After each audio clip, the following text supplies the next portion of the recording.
So. We're back. Back to the House of Holiday Spirit! Yes! Holiday Spirit! Reaching hands into holes since 2019. Oh, shit. Wait, 2018? Oh, God. Oh, that's right. This is a year later, though, so it is 2019. We're a year in the future. All right. So coming back into it, we left off. Kyle, Kristen, Bo have shown up at a house that John invited them to celebrate the holidays. They met a Santa who was brutally murdered in front of them, and then decided to proceed further into the house, where they came upon a small puzzle involving a jukebox and a locked chest. The most recent attempt to open it was to play Oh Holy Night, which caused a bunch of holes to form and everything. And where we left off was Kristen reaching into the chest, which now had a hole of its own in it, to see what was in there. So, Kristen, as you reach your hand into the hole, you feel around, and the first thing you feel is some kind of soft fabric. And it seems to be, fairly sturdy, fairly nice. You pull it out, and it's a bag. It's a very nice looking bag in your hand. Aw, kick ass! Is there anything else? And I'll chuck the bag behind me and start reaching in for more. Does the bag fall into another hole? Oh, shit. Well, too late. You know what? That's a good question, Bo. I'm watching her intently, and I'm like worried now. Let's find out. Sweet! It does not. It lands precariously on the edge of a hole, but it does not fall through. So it is sitting near a hole in the middle of the floor, just doing its own thing. Kristen, you reach back in, you feel around, and there's a little plastic device of some kind in there. You pull it out, you look at it, it looks like a garage door opener. It's a little plastic thing with a single button on it. I'll kind of look it over. Oh, neat. And I'll click it and then toss it back behind me and reach in for more. Kristen, what are you doing? All right. I'm booting this chest! You press the button and you hear a click from the door over by over on the west side of the room.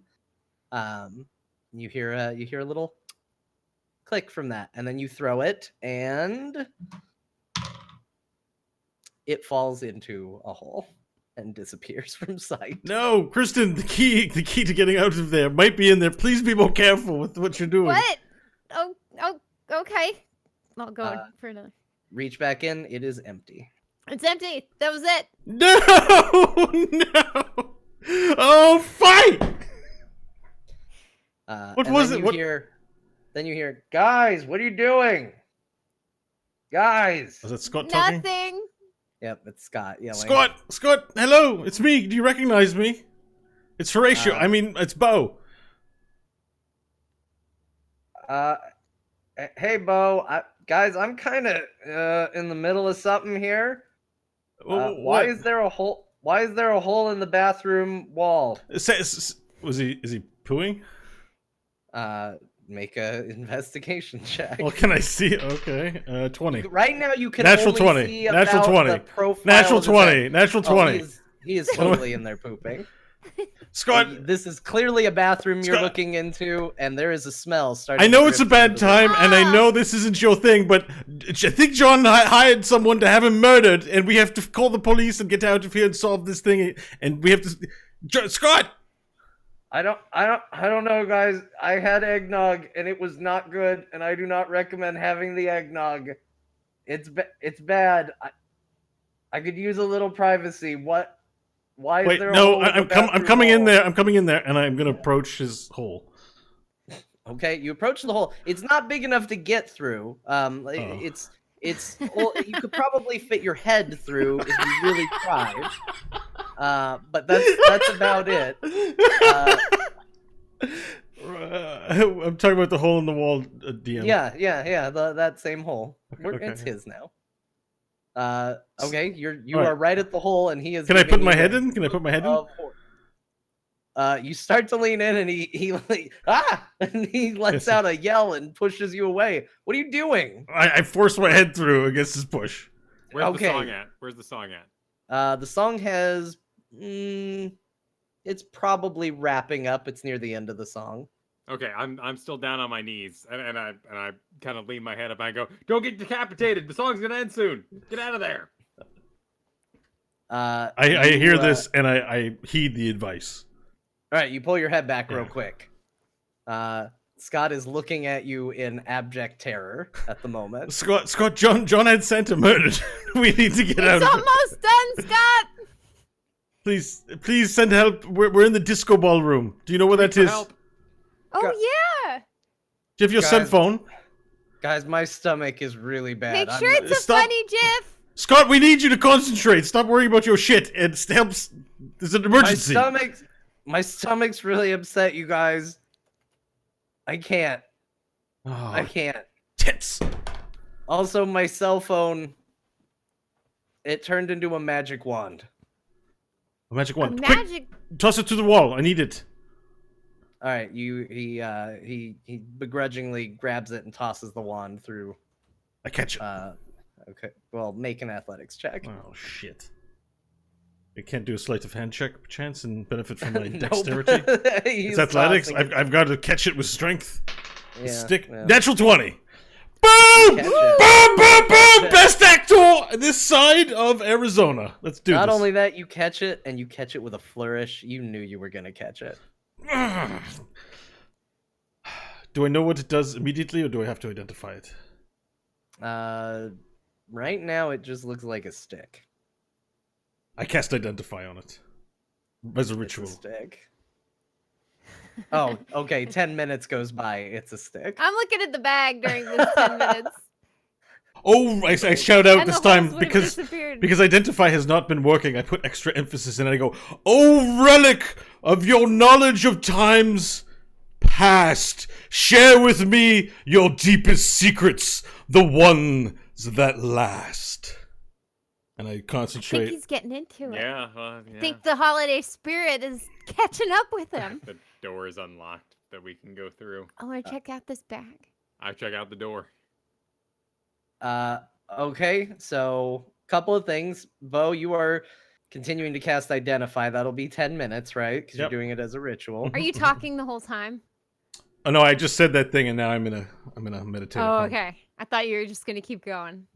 No, Okay. there's like there's magical, there's like paragraphs of monologues and text sort of shooting forth from my hand and into the thing Nice. and drawing back to try to tease out of it its narrative and also its Ooh. through line. What about its motivation? I'm searching for the objects. Love If it has one, I want to know what it Love is. it. Okay. And it's as Kristen, you open the bag, and you peer inside of it, and it is dark inside. It is unnaturally dark inside this bag. Stick my head in. You stick your head in, and it is like putting your head into the abyss. It is a Ooh. little disconcerting, and you don't like it very much. All right, I take the bag off and I stick my hand in and see if I can feel anything. You feel around, and you don't feel a bottom to the bag. You don't seem to feel anything. It is as if it is a void in and of itself. Oh. I'll take my hand out and I'll tie the bag around my belt loop. Okay. You technically don't know this yet, but you can add a bag of holding to your inventory. Yes. Kyle, you approach the door. You gonna just try it? Just walk through? Yeah, I'll give it a jingle of the handle to see if it's unlocked. It is unlocked. Door's unlocked. As the door opens, the candle at the far end, for anybody who's paying attention, extinguishes, and the wraith disappears. We did it. Did what? The room protection's turned off, so we solved the puzzle. Oh, holy night. Oh, Probably that other was, options that too. was but good yeah. thinking. Yeah, that was good that's a really thinking. cool, that's Yeah. a cool puzzle. Yeah. Are you going to keep going while Bo's concentrating, or are you going to let him go ahead and finish his identification? I'll let him finish. Yeah, we'll let him finish. I'm gonna start looking for my eggnog though, In this room? or the other room. When we get to the other room, I'll be looking for my eggnog. Okay. I'm gonna go peek in the door that we came through originally.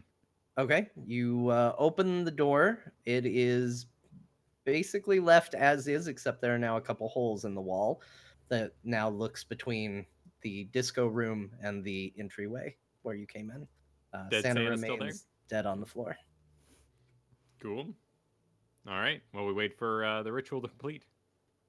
All right, Bo, after 10 minutes, your ritual completes. Mhm. I want you to also go ahead and roll. Let's do an investigation check as well. 13. Okay. It comes back non-magical. It is, as far as you can tell, literally just a piece of wood. And your investigation, thinking about your source of where you got it, you begin to suspect that maybe Scott is just calling this a magic wand and doesn't actually know what it is. Fi! Oh no! What happened, Horatio? There's no magical. This is nothing. It's just a dumb stick that Scott had, and I throw it in one of the holes. Well, no! You hear What if it was a stick of Christmas spirit? You hear Scott yell from the other room. No, I'm pretty sure it's a magic wand, you guys. Everything's turned real magical all of a sudden. I don't know why. It's not magic. I have the ability to discern magic from items through the power of my acting knowledge and The my Christmas my spirit! through empathy. It's not magic. It's not Christmas spirit. It's acting. It's pretending to be something that you're not and learning in that manner. That's how humans learn, through performance. Through the Christmas And I can spirit. tell that this stick of wood had no heart, had no soul. It deserves its fate in whatever abyss I shot it into. Didn't you ever watch Pocahontas? Pocahontas. Sing with all the... Colors of the Wind? You can own the earth, but still all you own is earth until you can sing with the colors of the wind. Probably painted with them. Paint with all the colors of the wind. Yeah. You need to paint with the wind. I know not the tale of Pocahontas, but I understand the wisdom you're trying to impart. But I assure you there was no magic in that stick. I just thought it was a great song. It's an excellent Good song, I'm sure. Yeah. All right, let's move on. This was fruitless. Scott, is there a phone where you are? I can only put my head through. No, my phone turned into a wand, a magic wand. And my pants turned into chainmail. You chucked his phone down a hole. It was no phone. It was no phone. It was a magic stick. I don't listen to Scott. He doesn't know what he's talking about. Clearly, his head is muddled with the thoughts of diarrhea. All right. Guys, well, can I get a little privacy, please? The eggnog is not good. Scott, can I ask you what have you been up to besides that? Well, John brought me in here, and he got me eggnog, and I gave him the present, and then I got really sick. Wait. What present did you give him? The present we all chipped in for. Yeah, good. I'm glad it made it. Yeah, you it's know. a good present. I don't remember. What did I chip in for? The replica sword thing we bought for him. I Yeah. brought it. The replica sword thing. Okay. Oh. DM, was I a part of this in the backstory? I just don't. You have a vague memory of a Slack discussion of chipping in for a gift. You didn't really pay much attention to what the gift was. You just all kind of combined resources. Scott was the one who actually got it. Okay. So this kinda happened. This is remember. real. Okay. Yeah. All right. Sorry. Never mind, Scott, about the gift. But we have to. We should meet up. Is there a way to get to you? I can't fit my head in your hole. I'm in the bathroom. I'd rather you not be here. No, but what room is adjacent to your bathroom? I don't know. There's a hallway. Any distinguishing features in this hallway? It's a pretty plain hallway. A plain hallway in this magical mansion? You've got to be kidding me. Nope. Guys, could you leave me alone, please? I feel another wave coming on, and I don't want you around, please. This Thank smells terrible. Sorry, Alright. Scott. you. Thanks, Kristen. Wait. I'm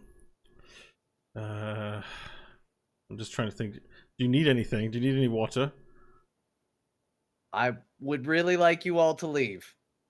Okay. I'm fine. I'm gonna go. All right. I guess he wants his privacy. We should respect it. I like privacy when I Yeah. take a shit, but maybe now that I'm a barbarian, it doesn't matter. I just don't know who can take a shit Yeah. at a time like this. But when Well, there's a dead Santa if it's in poisoned eggnog, Horatio, what? do you think maybe John poisoned Scott with the eggnog? Because think about it. He kills a non-union union actor. Scott's not part of a union. And then he hands over the gift and drinks the eggnog. And suddenly he's shitting his guts out. It's a good connection, but remember Scott is a podcasting Hall of Famer. I think John But he's not part of the union. Let me say something else too. Yes, Kyle. We've been in here for about 2 hours now, and our episodes normally last about 3. If Oh, we don't finish this shit. puzzle in the next hour, I think we could be trapped here. Oh, All right, this is a good point. Almost as if sensing Kyle's comment, the thrum of energy that you have felt this entire time grows more significant to the point where the rocks in the other room, places where little pieces of rock have bounced off of it, begin to tremble on the ground themselves. Yeah, we gotta go. All right, let's go. Watch yourself. Don't fall in the holes. All right, you step through. I'm assuming the I new follow door Kyle. that is open. I follow Kyle. All right, are Through the you door. going? Yep, through the new door. You're not back in the other room still, right? Okay. You are in a small hallway. There is a as you go in, there is a door on your left, with another paper sign stapled to the door that says bathroom on it. There are two little like end table type sconces on either side of that door. The one nearest to you has a candle that is lit. The one furthest to you is a candle that is not lit. There is a door to your right, and there is a door straight ahead. Both of those doors are unmarked. The candles are telling us something, right? I don't know what. that or we need to light him. Don't have my lighter or my cigarettes anymore. So we have 3 doors total. One that is labeled bathroom. I'm going to go bang on the bathroom door. You hear Scott from inside go, "What?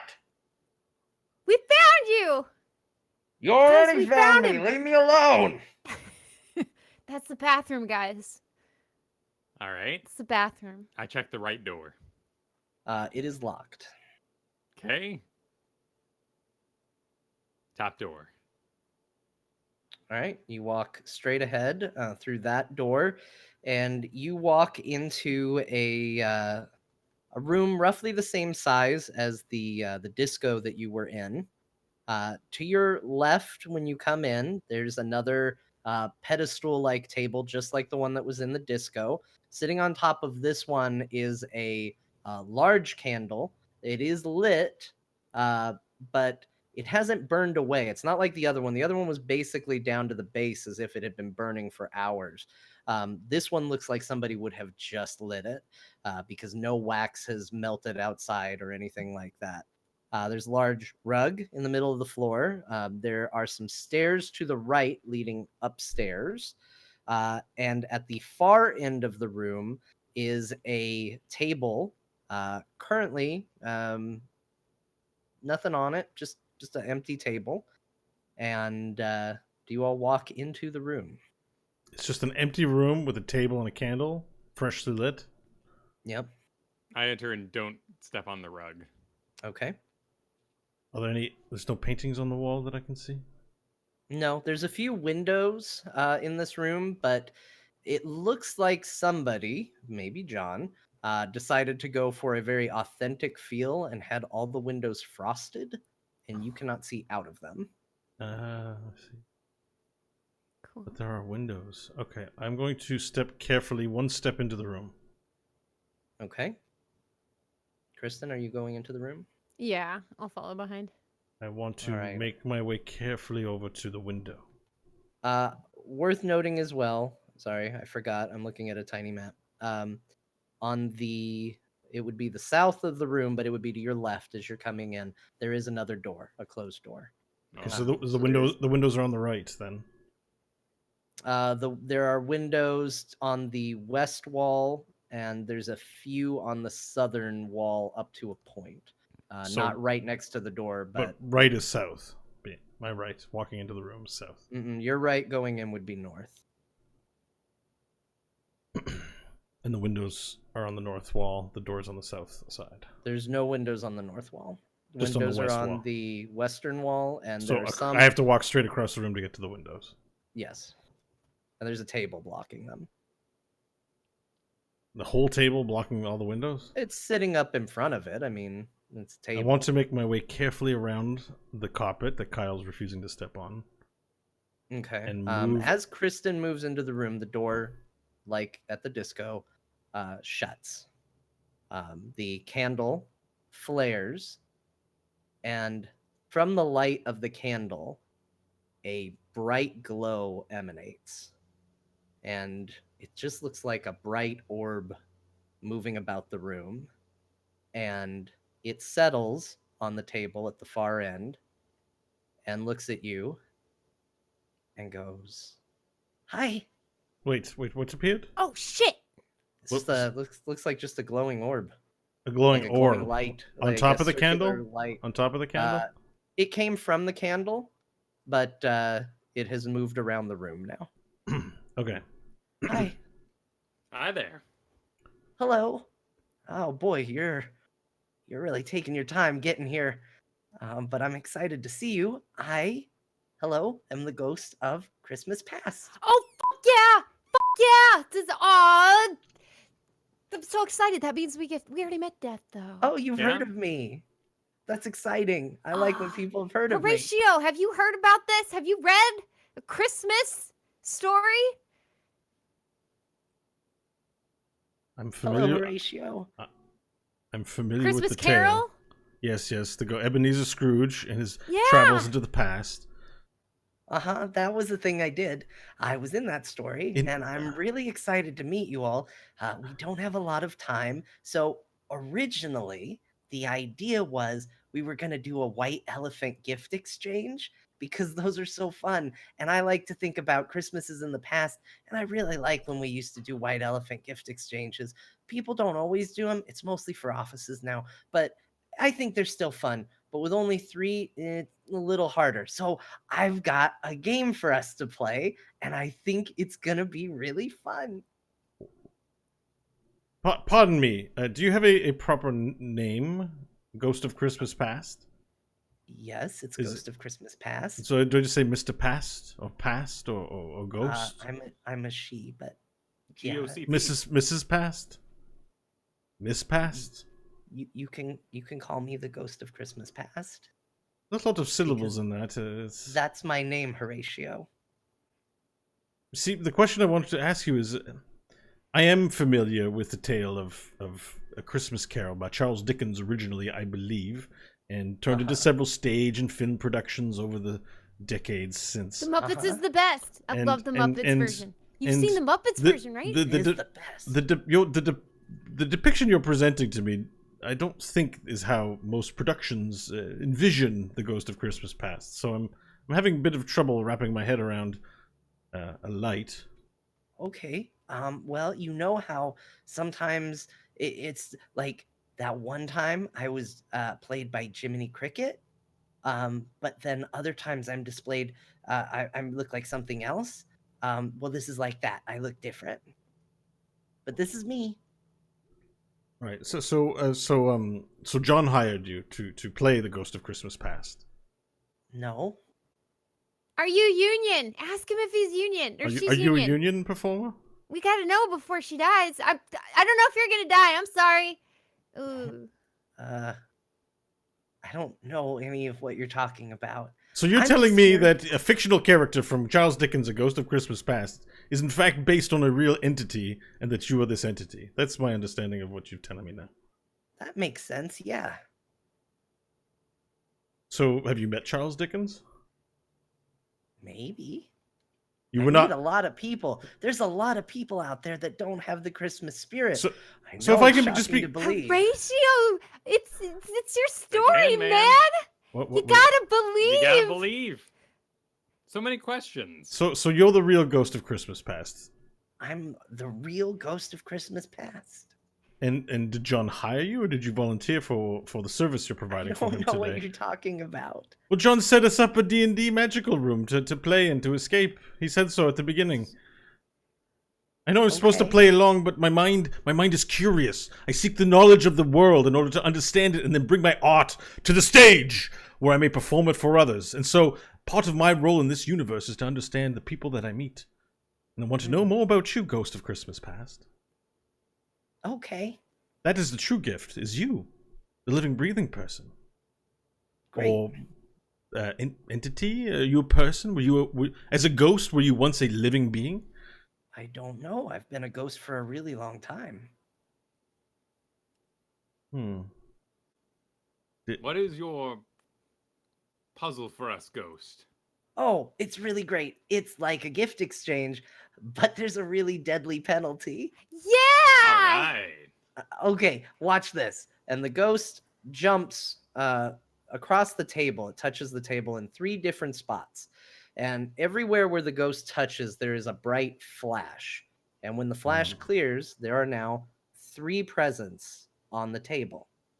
And the ghost says, okay, here's the start. 3 presents. Now I know this isn't traditionally how White Elephant works, but we're gonna have a little fun with it anyway. So what I'm gonna do is I'm gonna tell you to pick a present. I'm not gonna tell you what's in it, not open it yet, just pick, and then we'll move on from there. So pick the one on the left, the middle, or the right. I'm going to cast... not going to cast. I want to look at this ball of orange light, I suppose. Blue. Blue. I want to discern if it counts as a creature.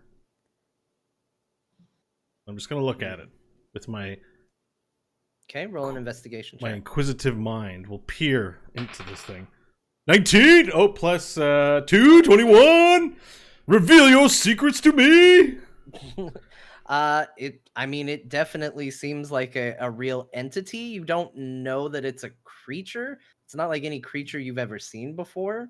But it's definitely got a physicality to it. It's definitely there. I cast Detect Thoughts on it. Ooh. I take out my thing. I say, reveal your secrets to me. This one time I accidentally beat up my sister. I feel really bad about No, it. no, Kristen. Oh, and then there was that time that I kicked that boy. Wait, what's going on? What? I didn't cast it on you. Oh. All right, so that is Oh. a what, Whoops. Bo? Wisdom for- 14 saving throw. Okay, let's take a look here and see how it goes. That is a 19. You do not get any thoughts from this creature. Wow. You shocked? What are you doing? Well, as my song suggested, I was looking to have your secrets revealed to me by reading your thoughts. Oh, well, why don't you just ask me? Because I don't trust you. You can kind of be a Oh. demigod, you know? Okay, then. Anyway, should we try to play the game then if you're done trying to guess what I'm up I got to? the middle present. Cool. I I'll go grabbed the middle left. present. Oh, no, you all pick which one together. Oh, well then Oh. middle. Yeah, middle. I don't. Yeah. Up top. Middle. Middle. Let's do it. Middle. Middle present? Okay, so here's what we're gonna do next. I'm gonna pick a present too. And the light hovers over the present on the right. And I'm gonna open it and show you what you didn't get. So before you continue, on a fail, I do learn what was on the surface of its mind at the time I attempted to read thoughts. Okay, Sorry. what was on the surface at the time was The ball was thinking about wanting to play a fun game with you. Thank you. Sorry, continue. So it is going to go ahead and open up the present with a flash of light. The present opens and begins to tremble, and this is what the cards are for. And Ooh. from the present crawls, you see, okay, so the present lifts and hovers and moves to the center of the room and rests in the middle of the rug. And the present trembles. And even though the present is relatively small seeming, it begins to stretch and contort. And you see an arm with flesh dangling from it reach up and grab the edge and then pull, and then you see a head, and the eyes are lulled back, and its tongue is hanging from its head, and you see that its throat has been completely torn out, and this creature begins to crawl from the present, and it immediately looks over at you, Kristen, and snarls and begins to pull, and just as it gets free of the present, it vaporizes. And the little light goes, I that's what pull you my didn't axe get. out. The zombie. Oh, Well, more specifically, a ghoul. But yeah, it was there. That was what you would have gotten if you had opened that present. yeah, Present, that's a good pretty present. cool, All you right, know? all right. I've never fought a ghoul before. That's pretty fucking awesome. Maybe a pretty good idea you didn't open that one. I don't know. Maybe you wanted to open that one. Either way, wanna there are open all still of 'em. 2 presents. So I'm going to give you the chance to change to a different present if you want, or you can keep the one that you have. Horatio, since you're the one who's learning the joy and laughter that comes with the Christmas spirit in this carol, which one would you like to open? Hmm. Gotta pick one. Tell me, Light, Ghost of Christmas Past, Uh-huh. may I touch upon the boxes? Sure. Just don't open them, because then you're going to get more than you bargained for. I won't, but I just want to... I want to commune with the boxes. I'll need 20 Or- minutes. 10. Oh, he's at it again. We just let him. These are you- our characters. You're going to do what? I wish to 20 minutes? I wish to commune with the boxes. I wish to, without opening them, discover their truth. And you want to spend 20 minutes doing it? Yes. It's his thing. Yeah, it's kind of what he's been Part doing. of what he is. Yeah. You can't change this. Can't stop it, really. I'm a I mean, All right.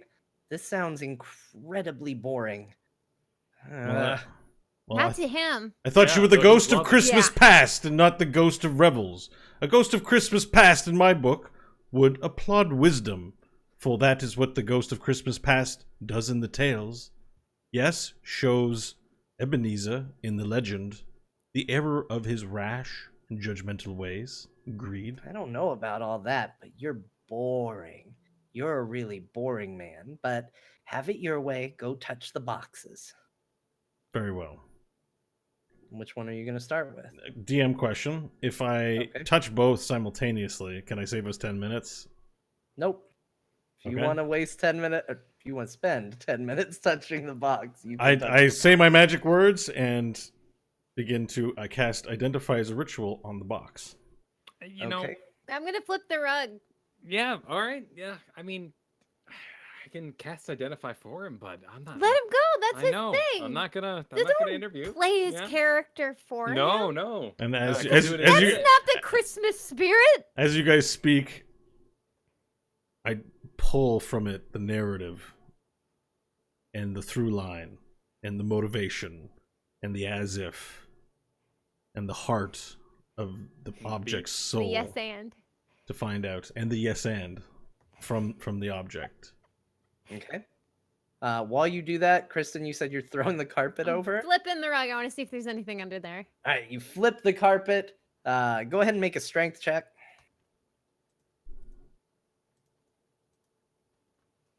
It is a 14. You toss that carpet completely over. The little wisp dances around excitedly. What are we doing? We making a mess? Yeah. Building a fort. Gonna fuck this place up. Great. The little wisp flies into the rug and knocks it a little bit. It doesn't move Yeah. a ton, but it moves a little bit. And the little wisp starts to laugh. Awesome. I kick the rug too. If the wisp keeps kicking there, I'll kick the rug and we'll just kick it together. Everybody but Bo make a perception check. Natural 20. 8. Okay. So Kristen, while you're doing all of this, you suddenly notice an odd sound, like a clanking.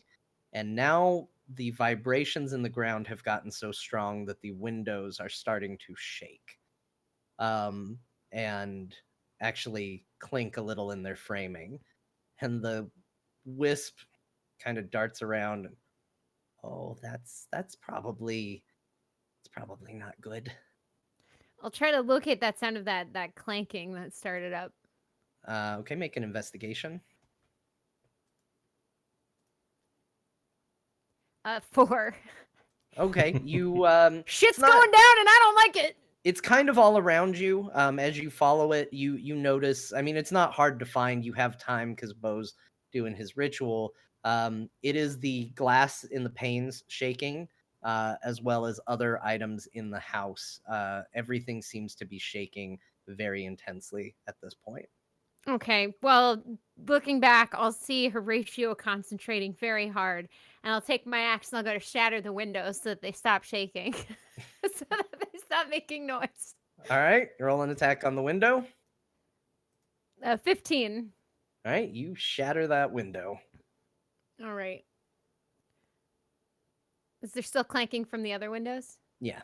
All right, I'll just go to each window, bust All right, them. the one in the middle, you're gonna have to kind of push past him a little bit to do because he's kind of standing right in the middle of the table. Wait, which one did you do? Are you doing the middle gift or the left gift? Bo, for your focus. Left. Okay, so he's not that in the way, but you're gonna have to climb up on the table to do it. All right, I'll climb up on the table as stealthily as well. It's not, as balanced as possible. Okay, you do. And you roll an attack on the window. 22. All right, you smash that window as well. Yes. Oh, rolls feel great. And then I'll walk over to the final window against the table and I'll smash that one. Okay, roll an attack. Ah, even better with a 24. It's super smashed. Yeah. And then I'll go quiet for a little bit. Any other windows making noise? No, there's still a general rattling of the house. You're definitely getting an uneasy feeling about this. But yeah, it's continuing to rattle. All right, I'll climb off the table and I'll give a little nod, proud of myself that Well I helped done. quiet the room a bit. Is there window out the window? Is there outside? Yeah, it's outside. It would be a tight squeeze to try to fit through. But you could probably manage.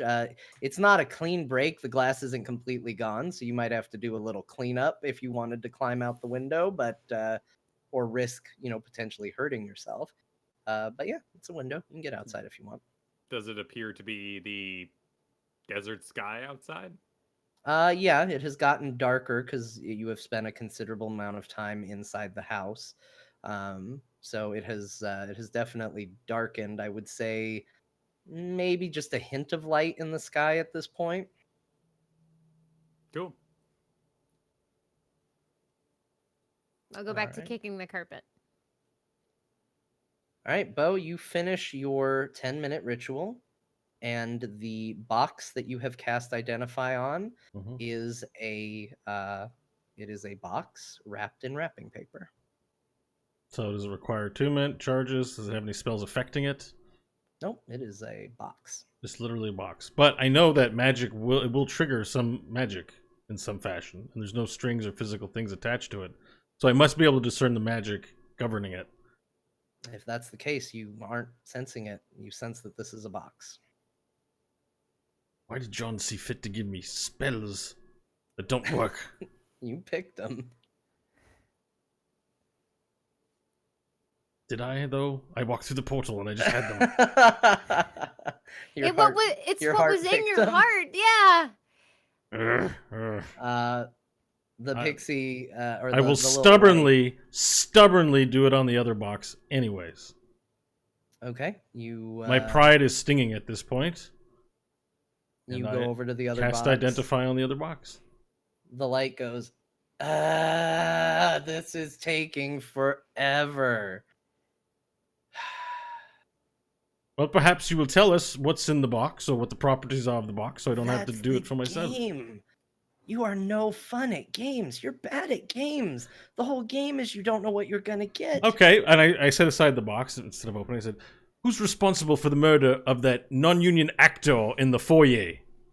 What are you talking There's about? no game that a man died, sir, sir, Ma'am.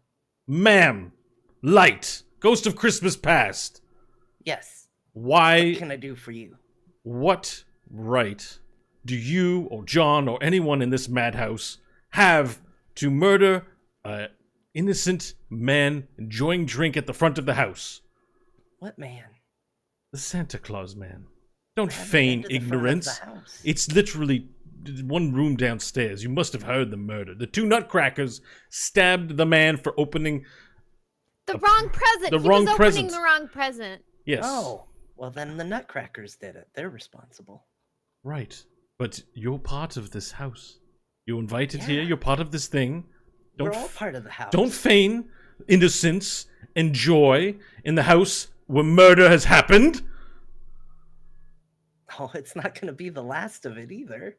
No, exactly. You're playing a game with us, and one of us will end up dead if we open the Well, wrong it might box. be the spirit. You just you showed know? us a disgusting creature from the foul blacks of the underworld, and you If expect you keep wasting And time, it's going to be my all of you. companions are here rejoicing at the game, and I feel that their naivete will be their downfall, and I'm here to protect myself and them and get to the bottom of whatever's going on in this madhouse.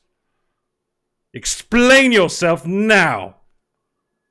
I am angered. Okay. It's not very festive of you. Fie to festivities. This is the darkest part of the story. Yeah. After this, it's gonna get all happy, right? Does one of you other less intense people want to pick a box? I wish to examine it and know its statistical properties to the best of my ability. If What, it's a the magical-based creature, the light. box? The light? Mm-hmm. Okay. You I am regard- contemplating attacking it. I would like, during a moment of peace and non-hostility, to learn what I can about its vulnerabilities. All right, you go up and take a look at the creature. You have seen it move through objects as it has darted around the room, so you know it definitely has an ephemeral quality to it. It has does give off light, which it has done throughout the room. So you have observed that. Seems to have a high level of energy. And that's all you've been able to observe this creature do. That's what you've been able to take away from it. And as you stare at it, it turns and I look to my seemingly companions and stares say, back. I know that we are meant to just run through John's little adventure the way he wants us to, but I am a man of principle. I do not sit by while someone is murdered and do nothing. I do not point and laugh when I see misfortune. I may be an actor, and I don't have the sufficient training to join something like the military and do what's right. But I will not sit here idly by and allow an injustice to happen and be associated with this murder. Do you agree, friends? What do you want us to do? I can kill things. I think this light means us harm. And I'm Oh, not yeah? entertained by its games. But the point of the game is to be entertained. I am not entertained by murder. It's John's first house, you know. Perhaps a little whimsy might go a long way. And in fact, I might say that I grow angry, sir. I have dreamed all my days of having such an adventure as to one I am captivated in to be whisked away inside. In fact, I have a inkling, a desire to cast a Silinox snowball swarm upon you and silence this devilry. Well, which shall you does delay add me to the your completion of the puzzle. Shall The you add me ghost- to your pile of corpses as you sit upon your throne of magic? Is that there what you are no propose? corpses. There was a corpse in the foyer. I smelt the shit on it. Then go smell it further if you wish to investigate. This room will kill us all. The ghost set it up. If we don't solve the puzzle in the next 30 minutes, we all die. Wait, did it say that? Yes? Did he say that? I didn't hear that.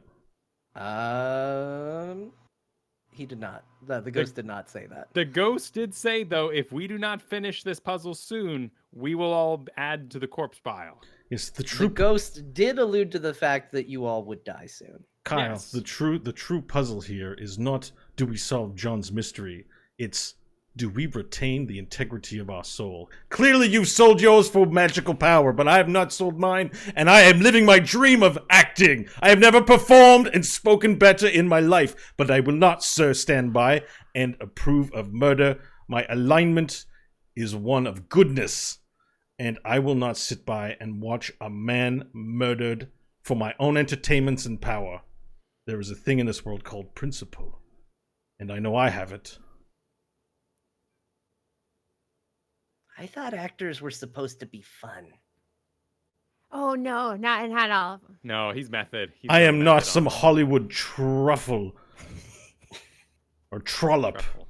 Truffle. I'm not some Hollywood trollop who prances around with a beautiful smile and preaching about charities people should donate to and big movements. I search for truth. My acting is pure. My acting will transcend the cosmos as I find knowledge and purpose. But I will not As you speak, the little wisp drifts away and drifts through the wall. Yes, it gives up, huh? Gives up when confronted, has no spine. I'm gonna go to the middle present and start opening it. Okay, you approach the middle present and pull it down, and you start opening it.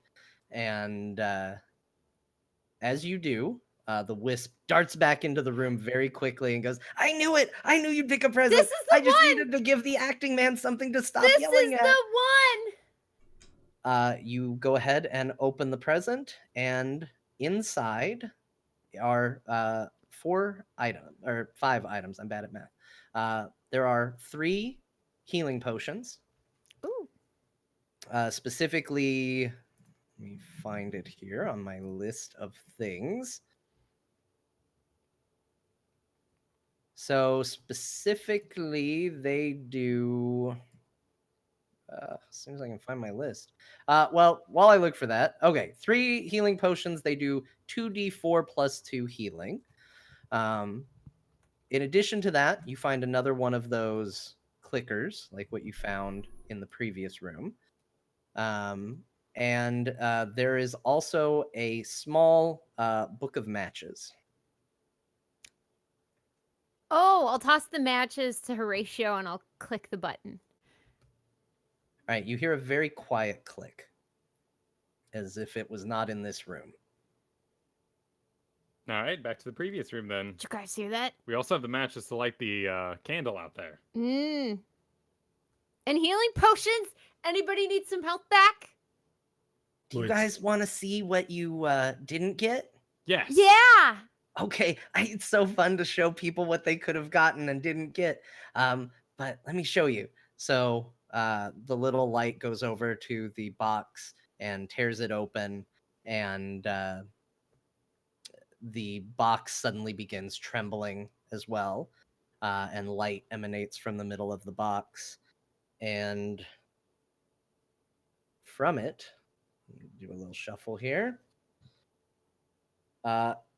A rug, animated, shoots up out of the middle of the box and starts darting around the room, and Carpet! then locks onto Horatio and flies directly at him, and just as it's opening up to envelop him, disappears Oh, into nothingness. nice.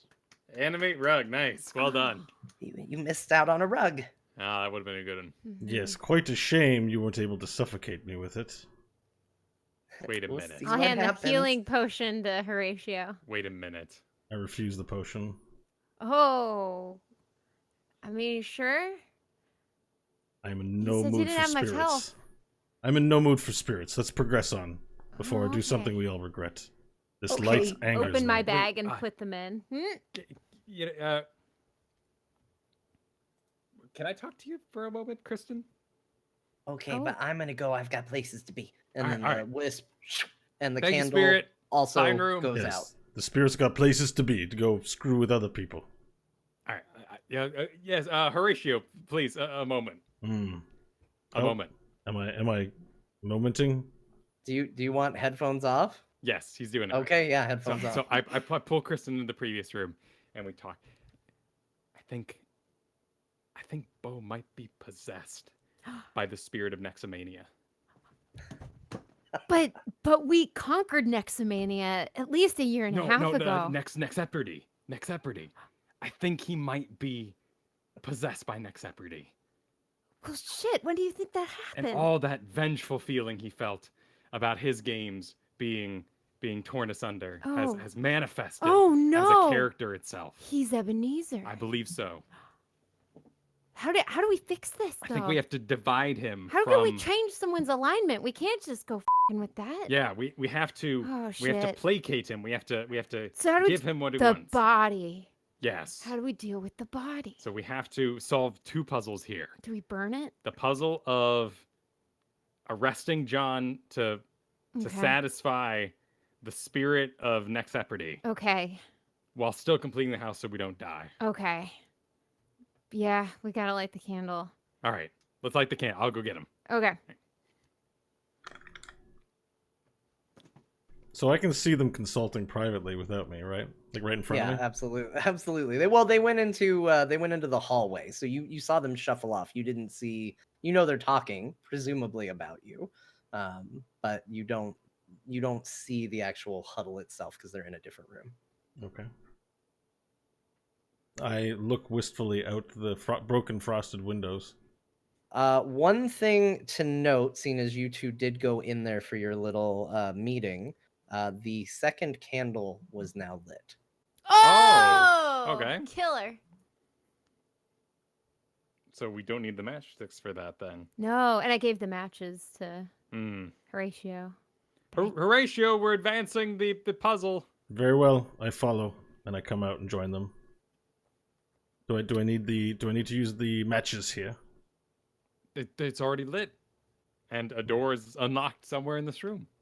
So you're currently standing in the hallway, right? You went back into the hallway with the bathroom and all of that? Yes. Yes. Okay, so now the door opposite of the bathroom remains closed, the bathroom door remains closed, and you're standing in the hallway. So the door that was locked is now unlocked? Right. You haven't tried it. Okay. Do you Is want to try anyone the door? Try that first? I can try it first. Cool. Give it a wiggle. All right, I'll give it a wiggle. The door opens. Now, before we go further, Horatio, should we go back to that Santa? We can go back now. We haven't progressed so far. We don't know. I want to go one back thing. there. I want one thing, and that's to speak with John. Okay. And we're gonna find John. I think the only way we'll find him is by pushing forward through this. Mm-hmm. Let's go. Okay. All right, you proceed into the next room. It is far larger than the previous rooms. As you go in, you're facing north, just for a point of reference. Straight across the room from you is a large decorated tree. Around the tree are 5 wrapped presents. To the left of the tree is a large fireplace. Sitting on top of the mantle of the fireplace is another candle. This one burned about halfway down. To your immediate left, along what would be the western wall, there is a round table with a plate on it, stacked with gingerbread cookies and a glass of milk, and a small little card in front of it. To the right near the it's laying against the southern wall of the room, but it's over on the eastern side, is a table adorned with wrapping paper and ribbons and cards. It looks like it's where somebody would have wrapped presents and done all of that. There is a door all the way on the far northern wall, just to the right of the Christmas tree. There is also a door leading, or a door on the eastern wall. Both are closed at the moment. So how many exits total? There are a total of 3, counting the one you're coming in from. Okay. So one to the right, one to the left. One to the right, one to the north. So one straight ahead. Gotcha. Right, north. Okay. Candles already burning. We got Christmas presents. Christmas presents. Do we have Christmas presents? Well, there's So, 5 of them. Once again, as you walk in, the door behind you shuts. And materializing through the wall over near the candle is about a 7-foot-tall creature with a large gut, wearing a robe, and it is 7 foot tall. Yeah, it's about 7 feet tall. Very large, very intimidating. It looks vaguely humanoid, but also looks like flesh is torn in places. Definitely also looks dead, and judging from the fact that it went through a wall, safe to assume also a ghost of some kind. And it walks in. Hey everybody, I'm the ghost of Christmas present. I represent the here and now and the joy of time with friends and family. This room is really just there's gifts. Okay. Oh, That's Does what's he here. sound familiar? Fine. No. He does Okay. sound a little bit like the Santa Claus you met earlier. Uh-huh. Mostly in terms of seemingly disinterest with what's going on. Okay. Not so much in actual voice. So you said he appeared undead. Yes. Can I examine it to discover what it is exactly? I'm thinking back to my Monster Manual days and playing DMs. I'm trying to match what I'm looking at with something from the Monster Manual. So one thing you have noticed with the creatures that you've seen, I'll say this without you even having to roll an investigation, is everything seems slightly off from what you would remember from the Monster Manual. There are stuff that reminds you of things, but everything feels like it's been slightly shifted. Okay, a so little bit. closest approximation then. Closest approximation, go ahead and roll an investigation check. We'll see how well you remember your Monster Manual. I rolled a 1. You don't know. 5! You don't- Horatio, are you okay? I'm just trying. I'm really trying to concentrate on remembering what's in the Monster Manual, and I can't remember anything from it. I'm just drawing blanks. Oh, shit. Well, let me help with that. It's been my biggest. Natural 20. It's been my You're biggest. gonna aid. You can give him advantage. So a critical 1 still counts. Like Oh, that's right. He won it. He doesn't know. It's not coming to Bo. Aw. Yeah. Anyway, they were still in the middle of wrapping your presents or whatever, and whose presents? Sorry, who was wrapping the presents? Is it John? well, yeah, I think little guy, bald. He was in here. Do you know where he is right now? Yeah. Would you mind sharing this information with us? Yeah. I'd like to speak with him. Too bad. Do you know that the Santa Claus in the main foyer was murdered? this is the season of the heart. No, Spirit! Kristen around the Spirit! shoulder, and I'll push past. How do we move Horatio. on so we can find John? Oh, we are so jolly and. And full I'll of- put an arm on Horatio. Oh, how? We're so full of spirit. Spirit. Well, that's great. Wonderful. Anyway, this room is about the spirit of giving and gifts, and so we got the tree, we got the gifts, and I guess you do that. You do the gift thing. So we just open our presents and then move on. Surely not. It's the spirit of giving. We have to give each other gifts, or the spirit gifts. I or the realized fire gifts. what we're doing here, friends. We're in Willy Wonka's chocolate factory, and the person with the most spirit will get through. It won't be me. My fate is sealed, friends. I am sorry to tell you. We're doing this together. We're Nope. getting through We're this. getting the f out of this. There's as going sad as that's gonna be when this ends. in the next room. There will be a river of chocolate, and I will fall into it and get sucked through a giant tube by the Oompa Loompas or whatever fat We'll thing tie John's ourselves together. I'll toss you over the river of chocolate. We're doing this together. Because sometimes one person's spirit has to carry everybody's spirit. What happened to pissing Damn on it. Santa Claus? That was hilarious. That was a display That of was the time unreality. It's true. The you Christmas guys had to carry me. watching Santa get murdered and then instead of doing anything about it, pissing on its corpse is the spirit of Christmas indeed. I'm sorry. I am sorry felt to be. jolly. I'm sorry to remind you of your sordid history of 5 minutes ago. But let's play I this was game. I want to filled move with on. spirit. I want to move on as best I can, but I must ask my questions. Now, large man, undead man. Ghost of Christmas present. Sure, I believe that.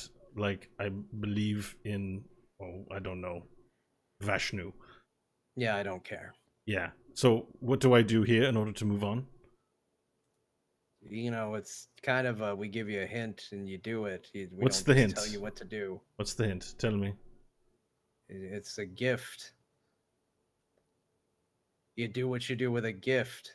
Is there one? I look around. I look for ones with our names on it. Okay, so roll an investigation check on the presents. 13. Okay. So looking at the presents, you notice a couple of things. First, 4 of them are wrapped roughly with the same level of skill. It's not perfect. It's a little neat, but it's an okay wrapping job. It also all uses the same wrapping paper on 4 of them. The 5th present is wrapped differently. The wrapping quality is a little better on that particular gift and is in a long box. Another thing that you notice is that only one of the presents has a name tag on it. A fairly decent sized present on the left says Scott written on it on the tag. In addition, the present on the right is a little different as well. It's not a completely encased wrapped present. It's more of a basket with a bow tied over it. The basket has been wrapped, but it's open. And when you look inside of it, there is a puppy sleeping inside the basket.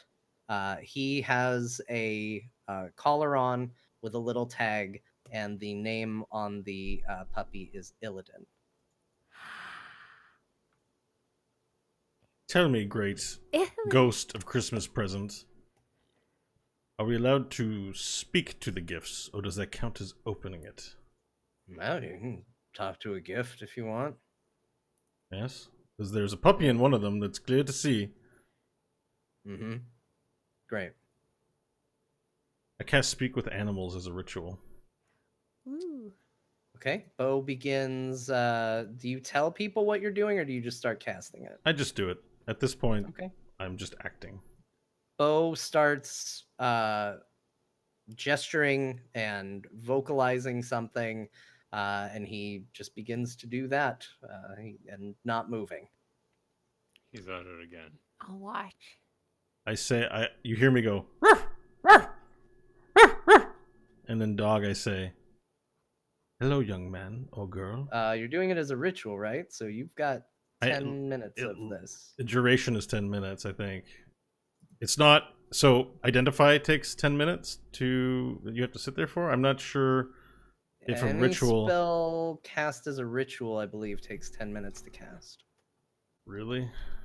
Yeah, if you're going to cast it as a ritual. It's only instantaneous if you can't It use sounds the spell it sounds slot. right to me, but okay, then I'll say I'll turn to the party and say give me 10 minutes. Right. Roger.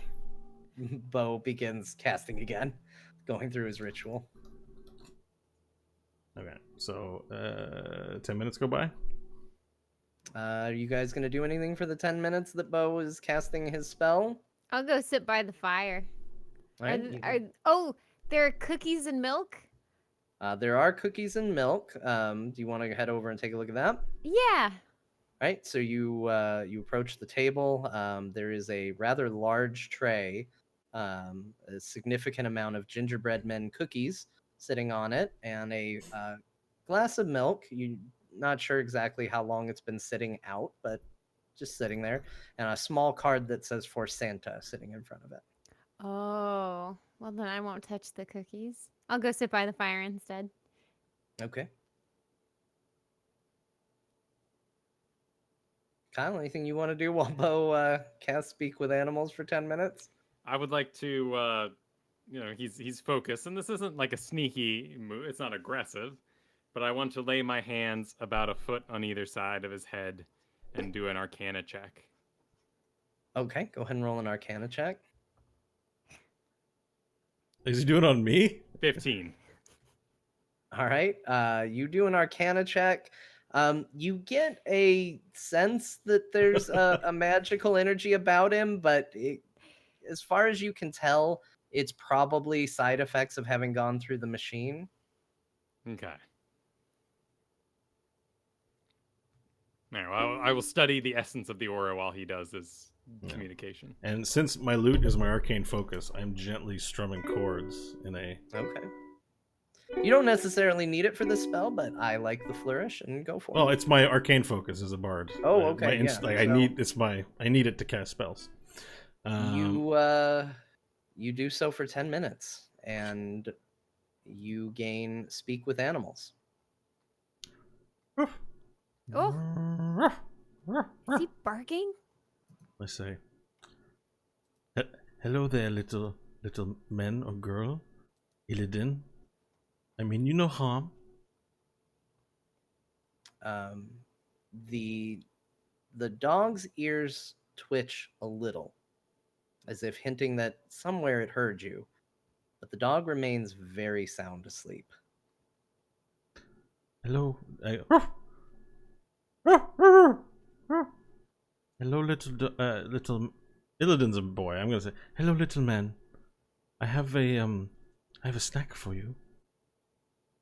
Again, you see little, just light twitches in the ear, but remains very, very asleep. Go ahead and make an Arcana check.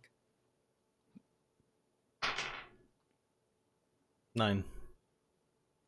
Yeah, you get the impression that that's a sleeping dog. You're not, seems to be hearing you maybe, but is definitely not waking All right. up. I switch over to English or to Common back at the large undead guy.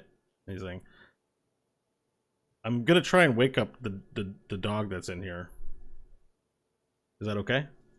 Oops, I'm Horatio. Excuse me. Bo! Welcome back! I'm going to wake up the dog that's in here. No! No! A fleeting moment with our good friend. He's still there.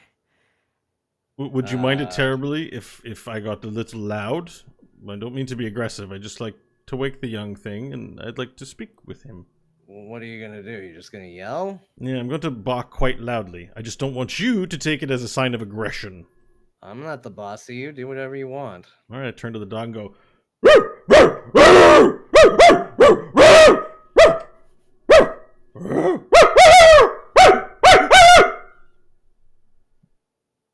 All right, I'm dog. telling it to wake up and dog. Definitely twitches. Dog stays asleep. All right, I'd like to see if I can just perceive, not using identify, because I know how... I'm an actor. I can tell when the audience isn't really digging my use of identify, even though, you know, we should be using it and they should just be sitting patiently while I conduct my expertise. However, right. As if in response to you, the house gives a violent I'm not saying anything. I'm talking out of game. I know, but weird. That's the exact moment. I realize that that's incredibly passive aggressive, but I am going to just I would like to examine it in such a way that I can benefit from our Arcana to see if I can detect if there's a magical barrier there, right? Preventing me from speaking to it. You can do another Arcana check. Go Yeah, for okay, it. never mind. It's set 5 or something. It's bad. Yeah, you can tell the dog somehow. I turned to Kristen seems and like Kyle. It's hearing you, but not doing anything. I turn to Kristen and Congo. I'm going to take this and open it. I want to speak to this dog. I don't know why. I Okay. just feel a connection. Sure. Hold on before you do it. I'll get up and I'll run over and I'll pick up the package and I'll give it to Horatio. Okay, so you're gonna pick up the package that has the little dog in it and give it to Horatio. I appreciate and it. I don't say anything, but the look on my face appreciates the performance of it and the intent behind it. And I take it solemnly without a word into my hand. Okay. And I open the present so that I can. What is it? It's the dog present. Okay. You tear the ribbon off because it's not the package is wrapped, but it's just kind of got a ribbon over it. And the second the ribbon snaps, the dog's head perks up. And it looks at you and it goes and disappears and reappears in the middle of the floor and starts sniffing around. I look to Kyle and I wink at him. It's Magic Dog. The Yes. dog, its head perks up. It goes running over to Kristen and sits down in front of her, and his tail starts wagging. And you're looking at a dog. It looks sort of like a German Shepherd.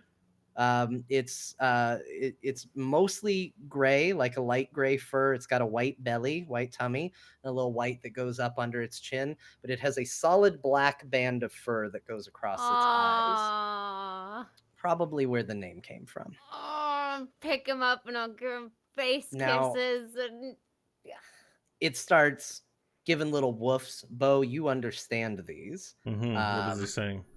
And he's saying, I'm yours. I'm very happy to meet you, and I'm yours. I'm gonna bark gently at him. What do you say? I say, young man, I have some food for you. It turns its head, and it starts wiggling in your grasp I'll and put him shaking. down. And then it goes running over, and it goes, I like food. Who are you? I like food. How can you talk to me? Give me food. I tell him, my name is Horatio Zorander, and I'm a great actor. And I possess the skill and ability to perform and speak in other languages. But before I'm boring you, I have some food in my Starts rations. sniffing around on the ground. Yeah. So I reach in quickly to keep its attention. I take out my rations for my starting equipment. Sure. And I find the meat in there, the dried meat, jerky.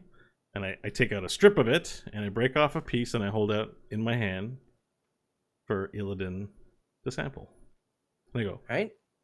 here, and I go, and I tell him, here, try this. It reaches out, grabs it very quickly, and then disappears and reappears in the middle of the floor and curls up in a ball and starts chewing. All right, I'm gonna pick up another one of those presents and hand it over to Horatio. Okay, is it one of the ones that is still is it one of the 4 that are wrapped one way, or is it the one that is wrapped differently? Yeah, I'll only be picking up the ones that are wrapped the same way. Okay, is it the one that says Scott on it or not? So No, basically, the one that doesn't. One you of have the a ones choice that doesn't. between a very small present, there's a very large present, and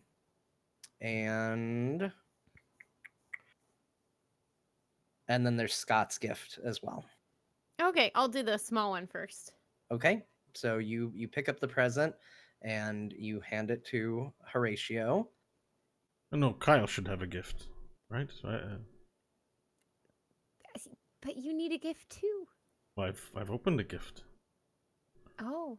I would be worried that if I opened all of them, the ghost of Christmas shittiness will come and smite me from the sky. You should give one to Kyle, I think. All right, Kyle. Yes, I'd be happy to accept a gift. I take the gift from her. Okay. Open it up. You open it up. It's a small box, and as you open it, you hear a light ticking from inside. And you pull off the top, and inside is a looks like it's made of brass and metal, and it's in the shape of a D20. Hmm. And it's got a little ticking sound to it, and there is a note on the inside, and the note just says, "To a fantastic DM, thank you for all the adventures." That's a fucking bomb. It's ticking. I And the jump dog up. teleports. And Santa's dead. Get it out of here. I believe it's for you. step backwards from Kyle. I believe this gift's for you. Start to chase. Wait, boat wait. With the Kristen, gift. Kristen, your bag. What bag? You have a portable bag. You have a bag of holding, right? I got this bag. and Throw it I'll- in. Throw it in there, and then throw it behind the Christmas tree or somewhere. I don't want to get rid of my bag. Well, it'll probably explode safely in your bag. The way I Oh, believe bags of yeah. holding work. Kyle, save us. Right. Throw it in the bag. It makes sense. I drop it Oh, into the bag right. holding. All right, it goes into the bag of holding. Bag. Put it No, back don't put my it on your belt. person. Go put it somewhere as far away from us as possible. It might blow up. I swear it's gonna blow up. The house lets out a very loud rumble and creak, and now it is unescapable that it is shaking. One more present. We have one more present. Open another present. Somebody give me the All right, present. and I run over and grab a present and pass it to Kristen. Okay, which present do you grab? There's the I- differently wrapped gift, the fairly large gift, and the one that says Scott on it. I'll take the fairly large gift. Okay, you grab the fairly large gift. It's pretty substantial, and you pass it over to Kristen. Open it up. All right, you open it up. The box stands about 4 feet tall, and when you pull the lid off of it, all the sides of the box fall open, and standing there is a naked orange lizard folk,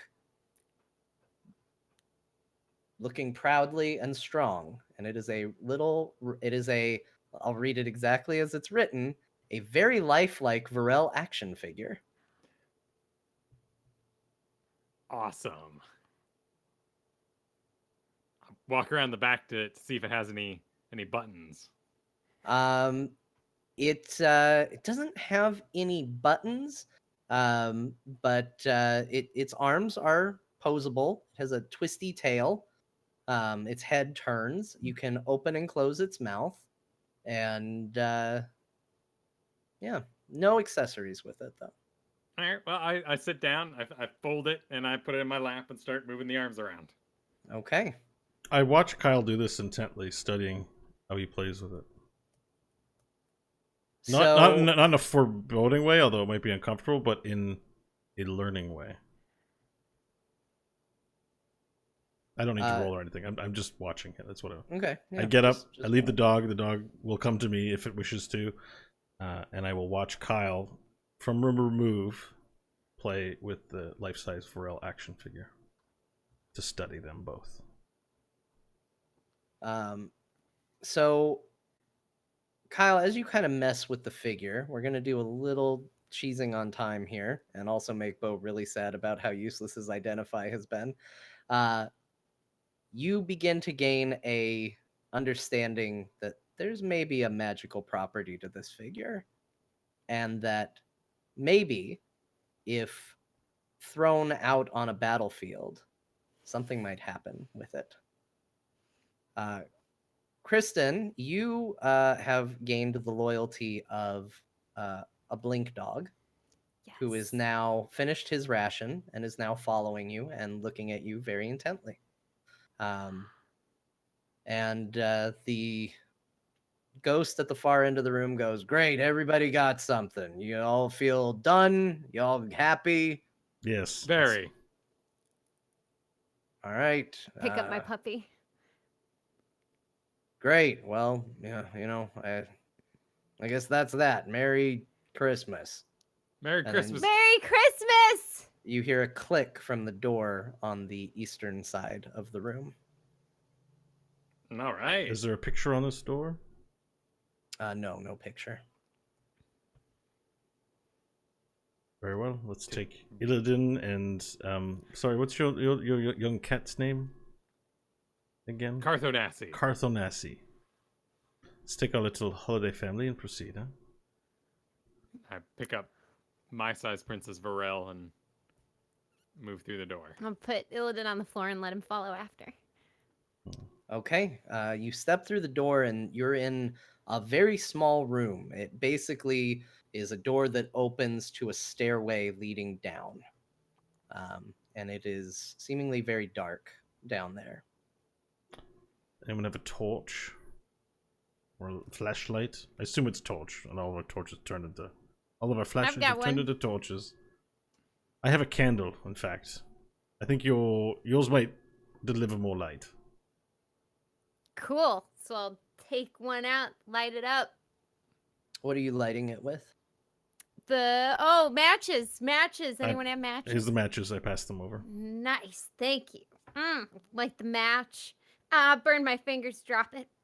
And I'll light a second one. And that one will take hold. It'll kind of fizzle out, and I'll look at it very angrily. Like a third one. Third time's a charm, everybody. Light that one, and we're good to go. All right, you have a torch. You proceed downstairs. Yes. Following her. I follow in behind. Cautiously. Okay, you Quietly. proceed down the stairs. At the foot of the stairs, there is a doorway to your right. It really just empties into nothing. It's just now you go down the stairs and there's now another door on the right. Through the door. Through the door. Through the door. Yeah, and door. I'll turn it. All right, you open the door and the vibration and shaking and noise has reached critical.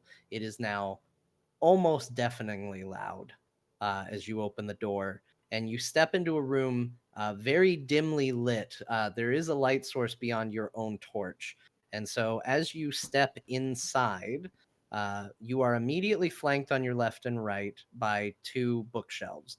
They're the side of you, so you can't see what's on them, but they look like bookshelves.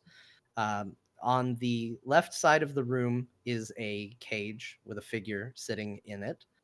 And across from you, straight at the far end of the room, is a bunch of machinery, a bunch of metal pipes going into everything, wires, circuitry, little displays that don't really seem to be showing much, but there's stuff just flickering and scrolling by. It looks kind of like the Matrix.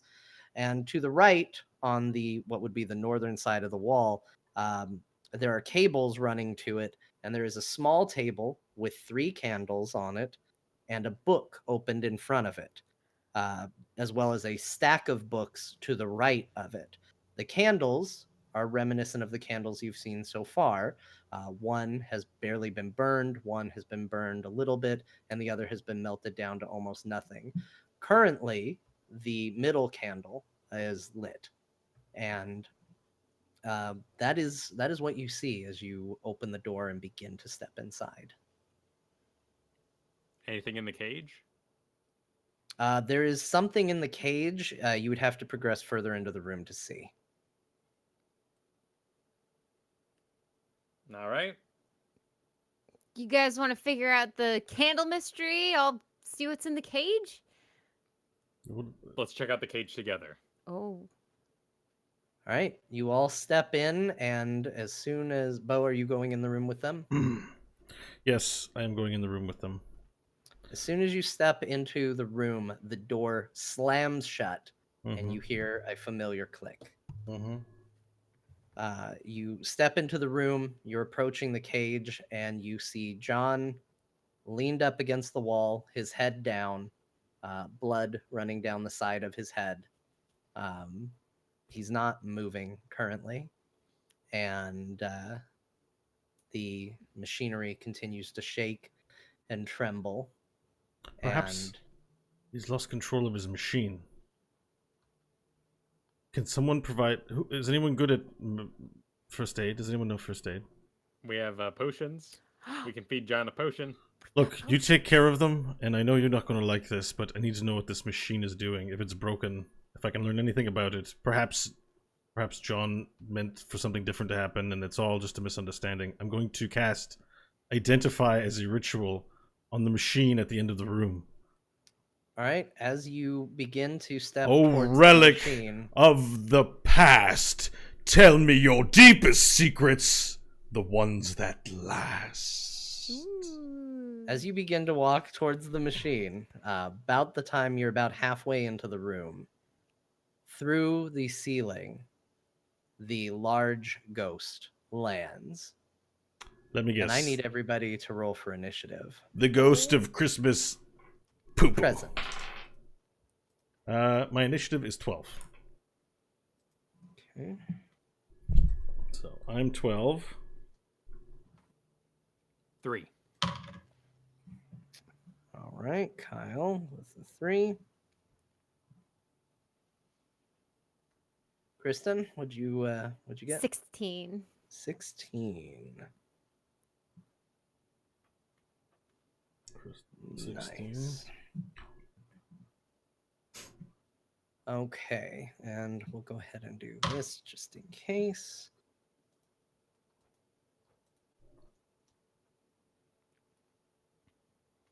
All right, so as Bo goes to move into the center of the room, the ghost lands directly, or I'm sorry, Bo moves.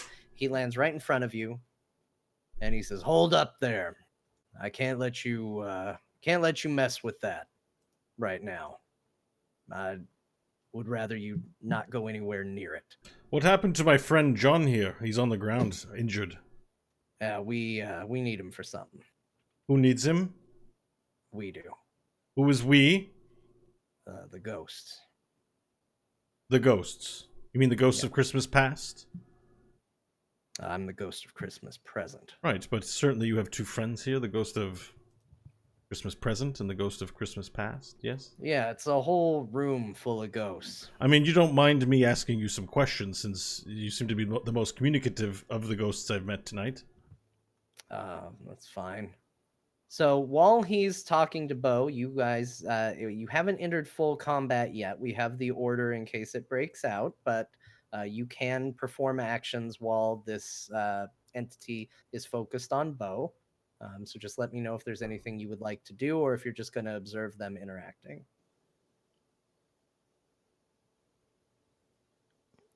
I'm So probably John's going to knocked piss it out. off at some point. I predict that I'm going to piss this thing off at some point. The candles are on the table. How far away? They are probably about 20 feet away from you. Okay, I'm gonna start. Oh, I'll motion to the candles with my head, looking Mhm. at Kyle. And there's a book there too, hoping he'll piece something together from a weird head twitch movement. Okay, Kyle, what are you doing? I'll tap my nose and then I'll make a little swigging motion with my hand and gesture at John. All right. So Bo, the creature, looks at you and says, "Look, we need somebody to reverse the machine. We think this guy knows how to do it. We're waiting for him to wake up." Who injured him then? If it obviously then, if that's true, it was not you who injured him. 'Cause you No, it need was him. us. He didn't want to help. Why? I swallow my question for a second. I know he's not going to answer. No, he's not going to answer. All right, then tell me what we can do to help, because we need John to be okay, right? Well, if you want, what you can do is the machine here. We don't completely understand how it works, but we want to we want to release all the energy that's stored in it. We want to make sure that whatever's happening in this house happens everywhere. I see. Sorry. What's happening in this? What is happening in this house? John explained to me that it was a bit of a game, like an escape room, a fantasy set up for our delights. Some of those delights forbidden. Magic, peeing on dead corpses, being a great actor even though I haven't earned the accolades in earnest. There's something unnatural about this place, and I'm concerned when you say that the whole world should be covered in this, you mean that it should be covered in madness. Yeah, it should be like this. This is better. Everybody's more interesting, everybody's stronger, the Christmas spirit is infecting everything. This is a better way. I'm gonna look to Kyle. I was like, And I have my hand over my mouth and I go, Kyle, Real Ghostbusters, stay tuned. shit. Can I roll a history check so I see if I know the reference he just made? Sure. 9 plus 2 is 11. So he can tell me what he's referencing out of character if I succeed on this check. I just 11. I don't get it. No, I think that's a little too low to pull a reference you don't actually seem to know. Okay, I just look at him and go. I pause for a second. I go. Yeah, I really don't. We'll be right back. Do you think you can do it? Do you think you can fix the machine here? Because Well, the way it's moving, we're worried it's going to blow up. let me be frank with you. I was approaching the machine in order to use my magic of identification to see how it worked. Before I can fix it, It's going to work out for you. before I can fix anything, I have to know what I'm fixing. Do you have a means to allow me to make my magic more useful or potent? I don't know. It's a machine. That's the problem. Well, I was looking at my friend Kyle here because it appears that in this fantasy world he's become a powerful wizard. And I have tried banging my head on every single thing I've seen to use my magic of acting to identify the sources of power, but I have to admit, in the world of the arcane, an actor is nothing compared to a right wizard. And it is my wish to see the wizard perhaps try his hand at learning what is going on here. Can we not know before we fix it what is happening? I don't know how to explain it to you. If you can figure it out, go for it. But if you touch it, I'm going to have to stop you. Well, we can't learn it without touching it, unless Kyle, you can bring this situation to resolution. I have no resolution. In fact, I know exactly what's going on. And I motion to kind of flick open my spell component pouch, grabbing my robes aloft. In the episode Stay Tuned of The Real Ghostbusters, which I watched as a child, there was a lightning bolt that hit the antenna, making the cartoon world real. In it, the bad guys became real, not wanting that world to end. And I believe that exact same thing is happening here. These ghosts manifest by John's machine do not wish the Christmas spirit to end, do not wish for this revelry to come to pass, and they wish to last forever. But they last forever in our hearts. They have forgotten the true Christmas spirit. They are but Ghosts! machinations, ghosts, shadows of the Charles Dickens story. Spirits! You've lost the meaning of Christmas. Yeah, I don't know about all that. I just really want this machine to... I quickly glance over to the machine and see if there's a Charles Dickens A Christmas Story stuck in somewhere, like a VHS tape. Which part are you looking at? Are you looking at the machine part at the far end, or the table that had the book on it? Do I have time to look at both? I'm scanning Sure, everywhere. sure. Look, I'm like Kyle's words have resonated, and my eyes are just like, He's zipping just around standing there. everywhere. You can do whatever you want. As of right now, he doesn't All right. seem that hostile to you. What roll do I make to see if I can spot this? If it exists, it may not. Are you going to move to it, or are you trying to look for where? From I where am you're holding standing? my position because I realize we are holding this thing's attention, and so I'm not trying to. So you're just looking around. I am using my go ahead powers and- of perception, I believe. Yeah, go ahead and make a perception check. -1, man, I suck. 10. Yeah, I mean, you look to see what you can see of the machine behind him. Again, it looks very complicated. It would probably take a little while of sitting in front of it, looking at it to try to discern anything. When you look to the table that has the 3 candles on it, you do see a book open on the surface of it, but you can't tell what book from here. As well as a pile of books again to the right of it. Prithee, ghost of Christmas future. Can Present. we? It's the ghost of Christmas present. Yeah, Oh, that's me, ghost of Christmas present. Wait, who was the man with the presents? Me, I'm the ghost of Christmas present. Wait, is it the same guy? Yeah, Get it? 7-foot tall guy. Oh, it's him again. Well, can we touch the book? That book over there, Yes. well, that's part of the machine. I don't want you touching it. Can we look at it very close? How close? So that we can read its pages, essentially. If you don't want me Kristen over going. by the book? I'm sorry, what was that? Oh, you're by the cage? Mhm. Okay.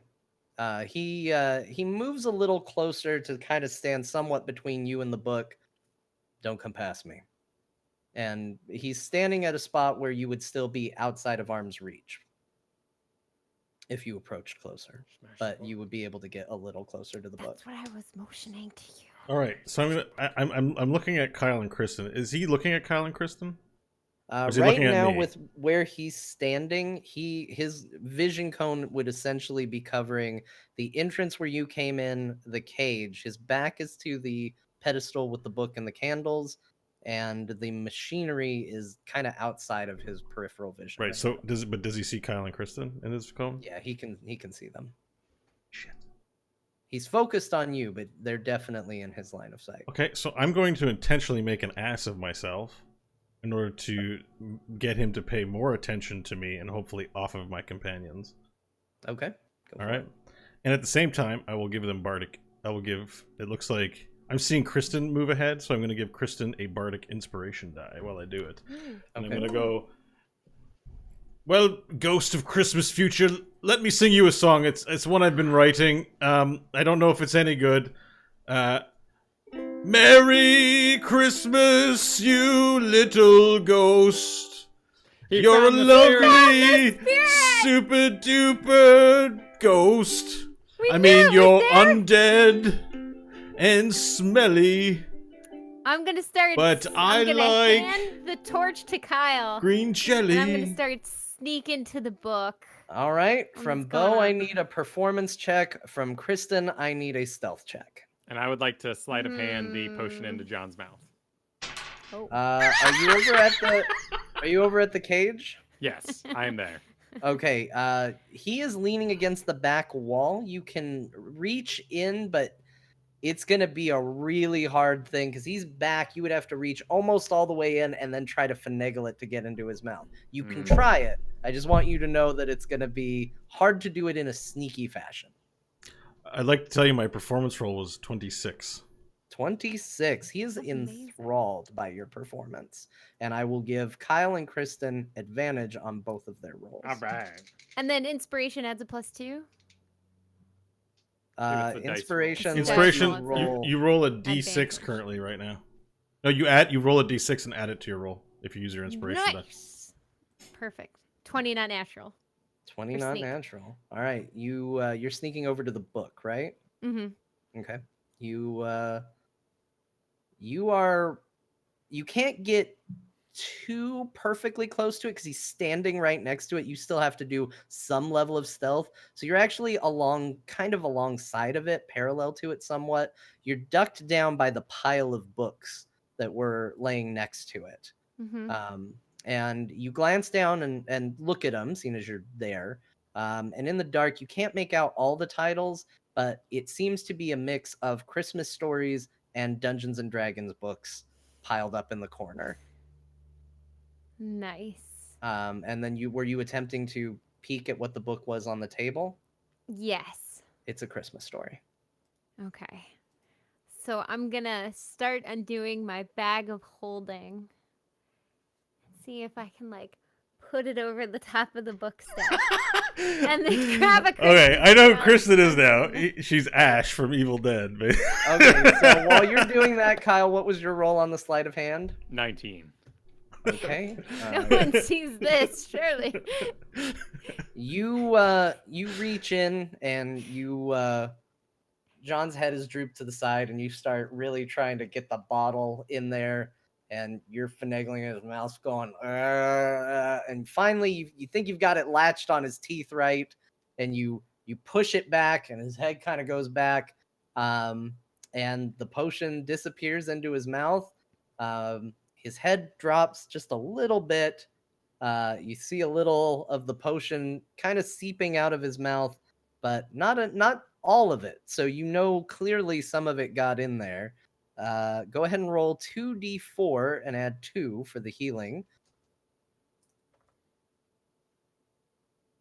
4. 4. Okay. So while that is taking effect, Kristen, you have put the bag of holding over the stack of books. Mm-hmm. And you kind of scoop, I'm guessing, to try to get them all in there. Okay. There's some that weren't stacked up super neat. Those are still on the floor, but the amount that was in the stack, you've definitely added to your bag of holding. And then you were going to try and actually take the Christmas Story. I need you to roll a sleight of hand check. Normal now, because it would be at disadvantage with where he's standing. Bo is basically making it so you don't have to roll disadvantage. am I? Oh, okay. I was gonna say, am I able to continually pump bardic inspiration to her as the performance goes on? You can try and inspire again, but you're still limited by the amount of slots of inspire that you have. So you've used one at this point. Yeah, I'm just wondering if, like, I'm still captivating it, but playing music is also how I might inspire teammates. So I'm trying to ask if I can shuffle off another one to her. You can you will after allow it. this one resolves. We'll say that this will Alright. allow enough Fair. time for essentially a round to go by. Okay, fair. 9. Okay.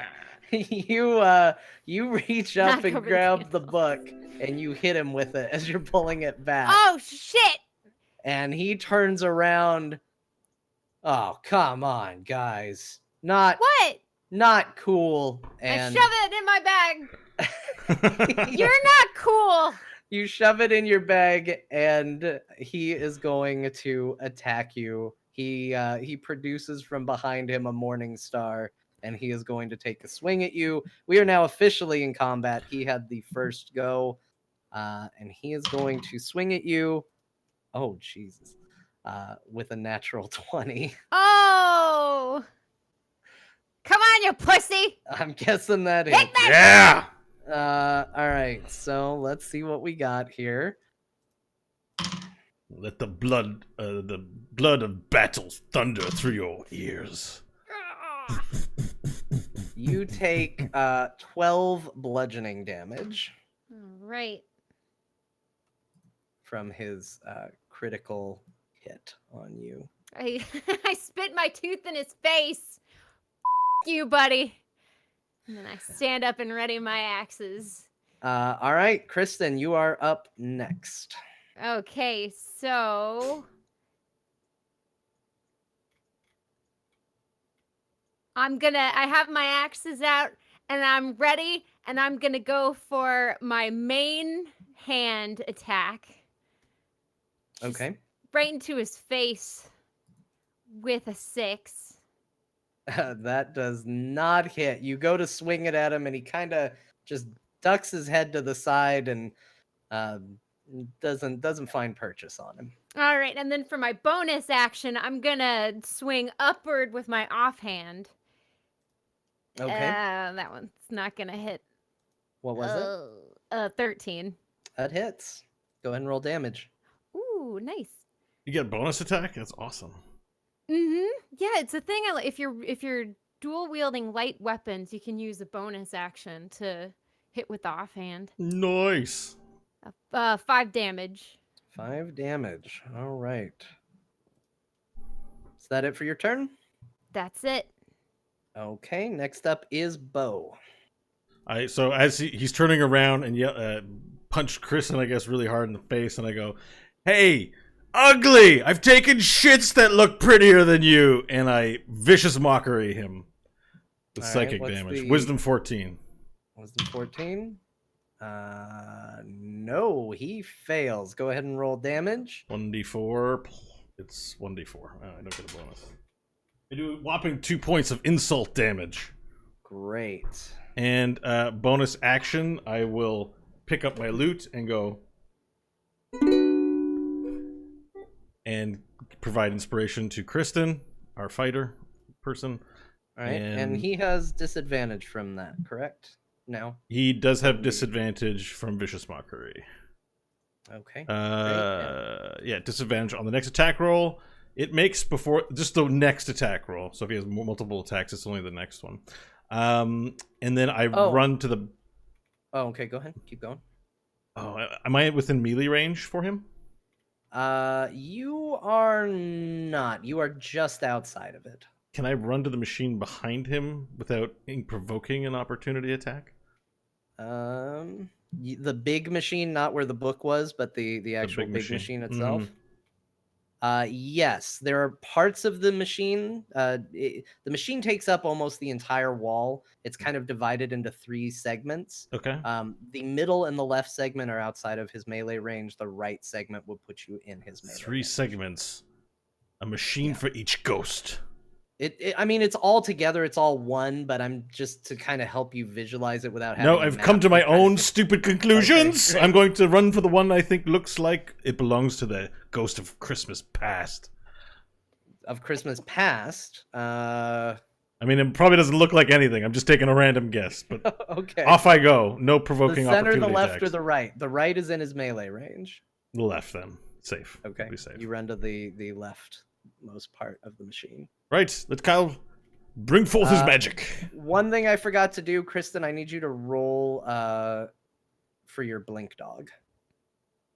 Oh, yeah. Oh, no, a puppy. All right. Roll initiative for the I blink dog. rolled a 17. Nothing added to it. It's okay. It's a little puppy. We can't make it fight. So it's technically, because we skipped it, it's technically the blink dog's turn. So the blink dog is right now, he has seen you take a hit, and the blink dog is going to run up to the creature, to the ghost, and it is going to take a bite at him.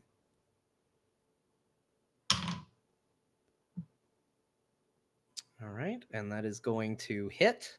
So the blink dog's fangs lash out and bite at the creature. Let's see. And does an additional 4 damage to him. So that is the blink dog's turn. Kyle, it is your turn. All right. I, as a bonus action, set down Burrell, the action figure. Perhaps? Yeah, you can do that. You set down Varel, and he. Go ahead and roll an initiative for Varel. You're not adding anything; it's just a straight roll. 19. 19. All right. And then I will cast Magic Missile at 2nd level. Ooh, okay. Nice. Go ahead. Nice. And I guess is that still auto hit? I think it does actually. Yeah. Cool. And I get 1 extra dart. So hang on 1 second. Let me see if it's auto. Oh, cool. So there's 4 darts. Oh, it's not a ranged spell attack, eh? That's sick. Actually pretty sick. 4, 6, 7.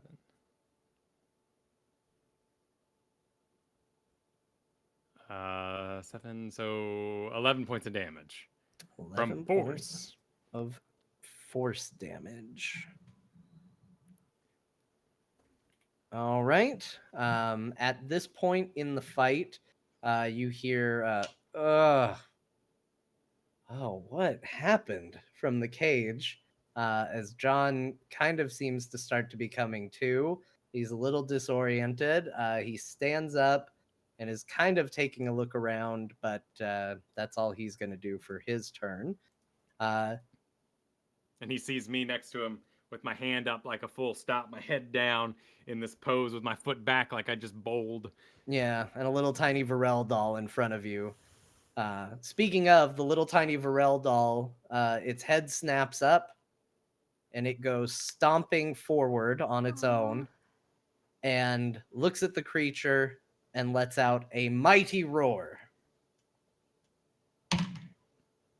And succeeds at whatever that does. Awesome. So it is the ghost's turn. And the ghost, even though it's been very invested in pummeling Kristen, who stole the book and messed with the machinery, is going to turn and face the Varel doll and step forward to smash it, which will provoke an opportunity attack from Kristen. Well, of course. Oh, an 8. Yeah. That No. just hits. Oh wow. Oh, nice. Oh. Wow. Go ahead and roll damage. 5 damage. Nice. This thing is easy. Right? I look at Chris and I go like, "Your punch sucked and it still hurt it." Right? I hurt myself. Fuck this guy. All right. Do you want your bomb? It approaches the Varel doll, and it is going to make an attack at it. I just got to find where I have my stats for the Varel doll. All right, and it is going to hit it.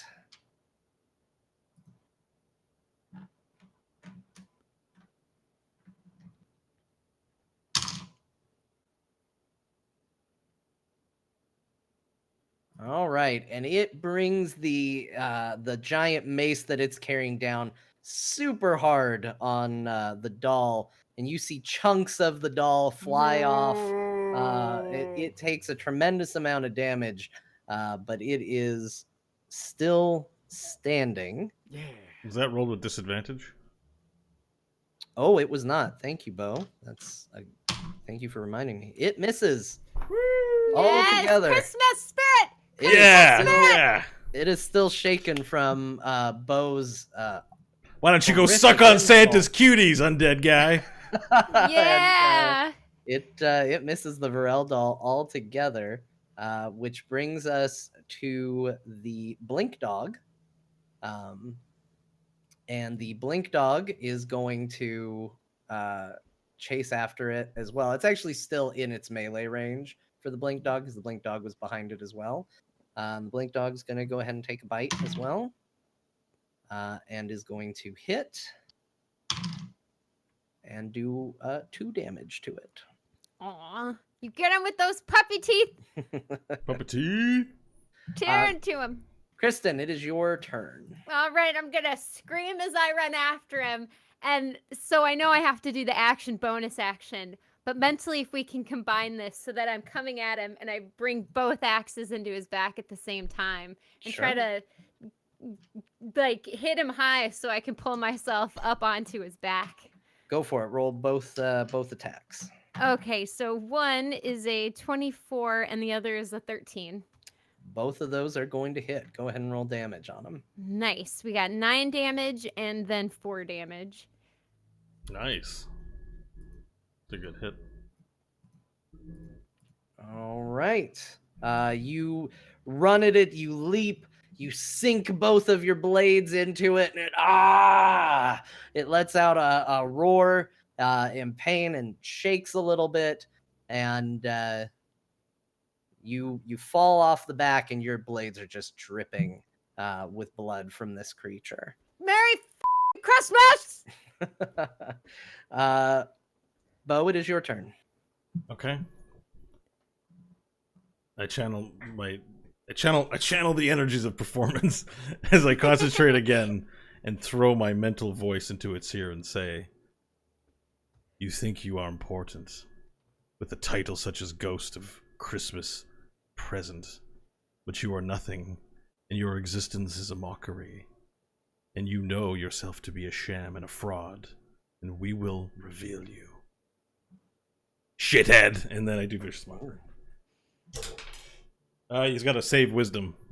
Sorry, I rolled my damage already, but I do not think he saves. He Three. has a 4. 3 disadvantage on next attack, and then use a bonus action to send musical notes of performance energy over to Kyle, also giving him a bardic inspiration die.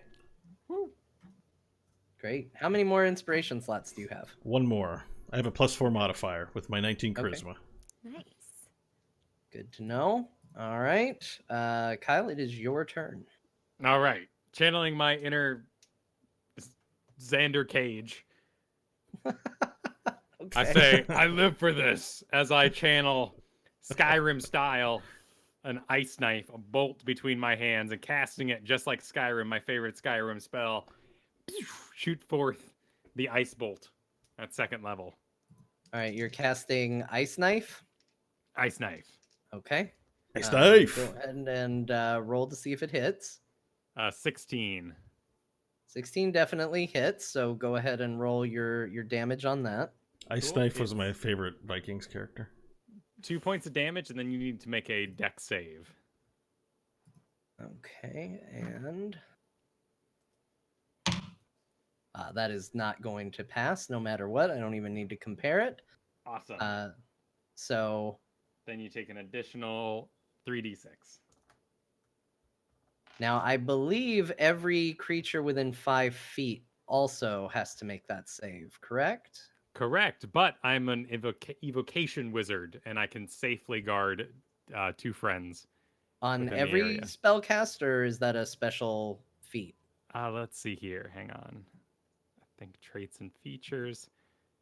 Whenever I cast I guess it has to be an evocation spell. Is this evocation? I would think Ice Knife would be, but... Right? No, it's a conjuration. Ow!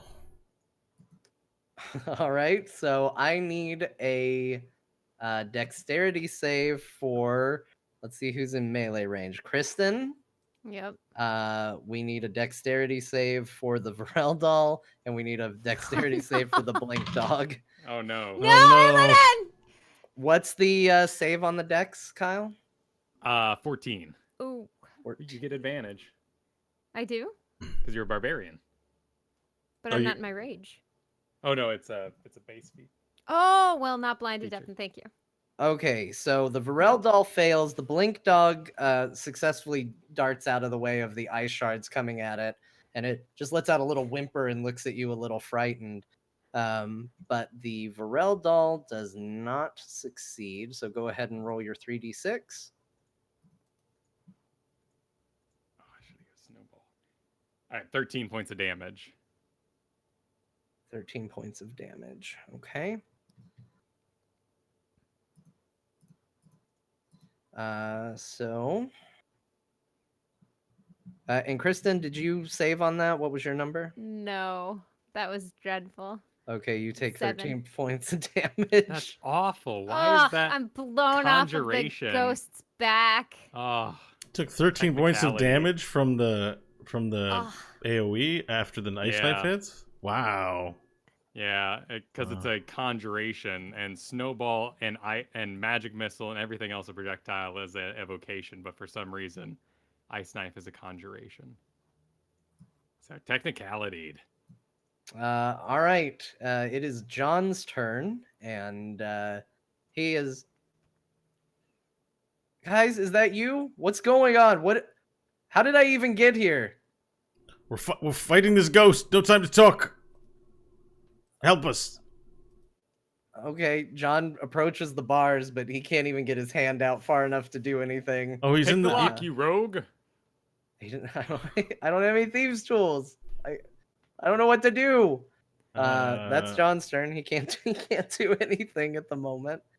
So we go to the Varel doll, and the Varel doll is going to It animates a little jankily because it's been hit with some frost damage, and it's moving a little weird. And it's going to try to bite the creature in front of it, and it's going to succeed. And it is going to do 6. This is its first damage. attack. Is this the Yeah, this is first disadvantage, please? attack. No, this is the Varel doll attack. Oh, the Varel doll. Excuse me. Sorry, I thought it was a bad guy. So he does 6 damage,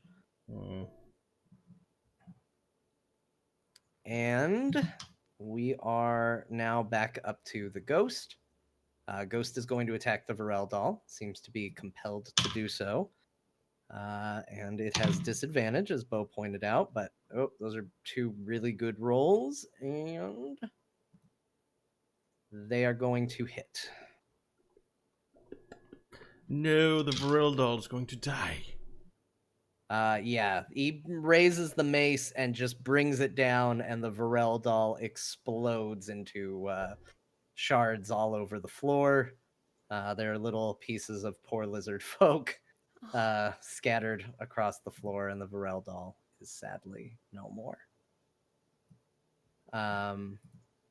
But that is going to actually be it for his turn. So it was another kind of wasted turn for that character, and we're going to go to the Blink Dog, who is going to take another bite. Blink Dog misses, which is going to put it to Kristen's turn. All right, seeing that the 2 of our toys have helped so far, I'm gonna reach into that bag of holding and envision that D20 that was gifted to Horatio. Okay. Oh I'm shit! gonna You pull it out of the suddenly feel the D20 inside your hand. As you pull it out, you notice that there is there's a small button on the D20. And that's it. It's in your hand. Was it pull ticking? it out, It's still continuing to tick. and I'll roll it at Horatio and go, Horatio, Shit! No! What are you doing? use it! All right. Okay, the that's- D20. Believe in Christmas! Make an athletics check. Oh, damn it. Okay, a 10. It's not as horrendous as I thought it was going to be. It rolls over by Horatio. You mostly got it where it needs to be. You could bend down and pick it up if you needed to. Was that it for your turn? Is there anything else you could do? No. I put the bag back and I'll get my axes ready. Okay. So that's it for Kristen's turn. Bo, it's your turn. Shit! As it rolls to me, I swear. And then I use my free action to pick it up. Okay.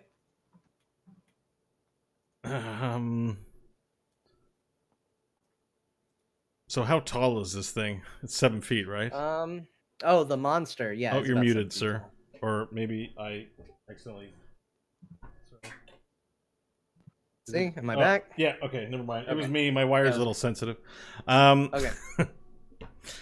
I will. Yeah, he's about 7 feet tall. How far away from me is he?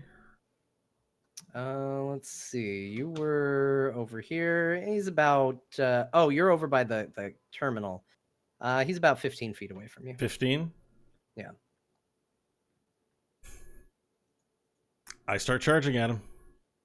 I make the Okay. 15 feet up into melee range. Now his back must be to me because he was facing down the Varel, and I assume he was facing a different direction. Yeah, you're kind of to the side of him with where he was standing. Okay, so if he's 7 feet and I'm like 5'11", I'm going to jump on top of his back and put an arm around his neck, the arm that doesn't have the D20. Okay, And- make a acrobatics check first to see if you get high enough with your jump. Well, he's only a few feet tall. I can jump a foot. Yeah, but he's a. I don't need to moving make an target. acrobatics check to know how high I can jump, but I might need to make a grapple attack to grapple onto him. Right, you're jumping up and trying to wrap your arms around a guy Yeah. who's moving. I assume so- doing this will cost an action, but I'm like, I can't jump that high. My dex mod Okay. is like enough for it. So. All right. Shit. You say acrobatic? No, not acrobatics. acrobatics. Okay. 11. Okay, you do it. You jump up and go ahead and now roll a strength check to see if you're able to hold on as he wiggles. Okay. 14 minus 2, God, 12. Okay, you successfully hold on. All He's right, been I'm like, pretty engaged with other things. You're getting tossed around a bit, but you're managing to hold on. All right, now this must cost me my action, right? Yeah, that was your action, jumping up and wrapping your arms around him. Okay, and I just look at him and I look at Kyle and I go, "Get his mouth open!" And as I'm speaking in a different voice, I'm like super American. I'm like, "Get his mouth open! We're gonna kill this mother." And I'm. That's my turn. All right. That brings us to Kyle. Your turn.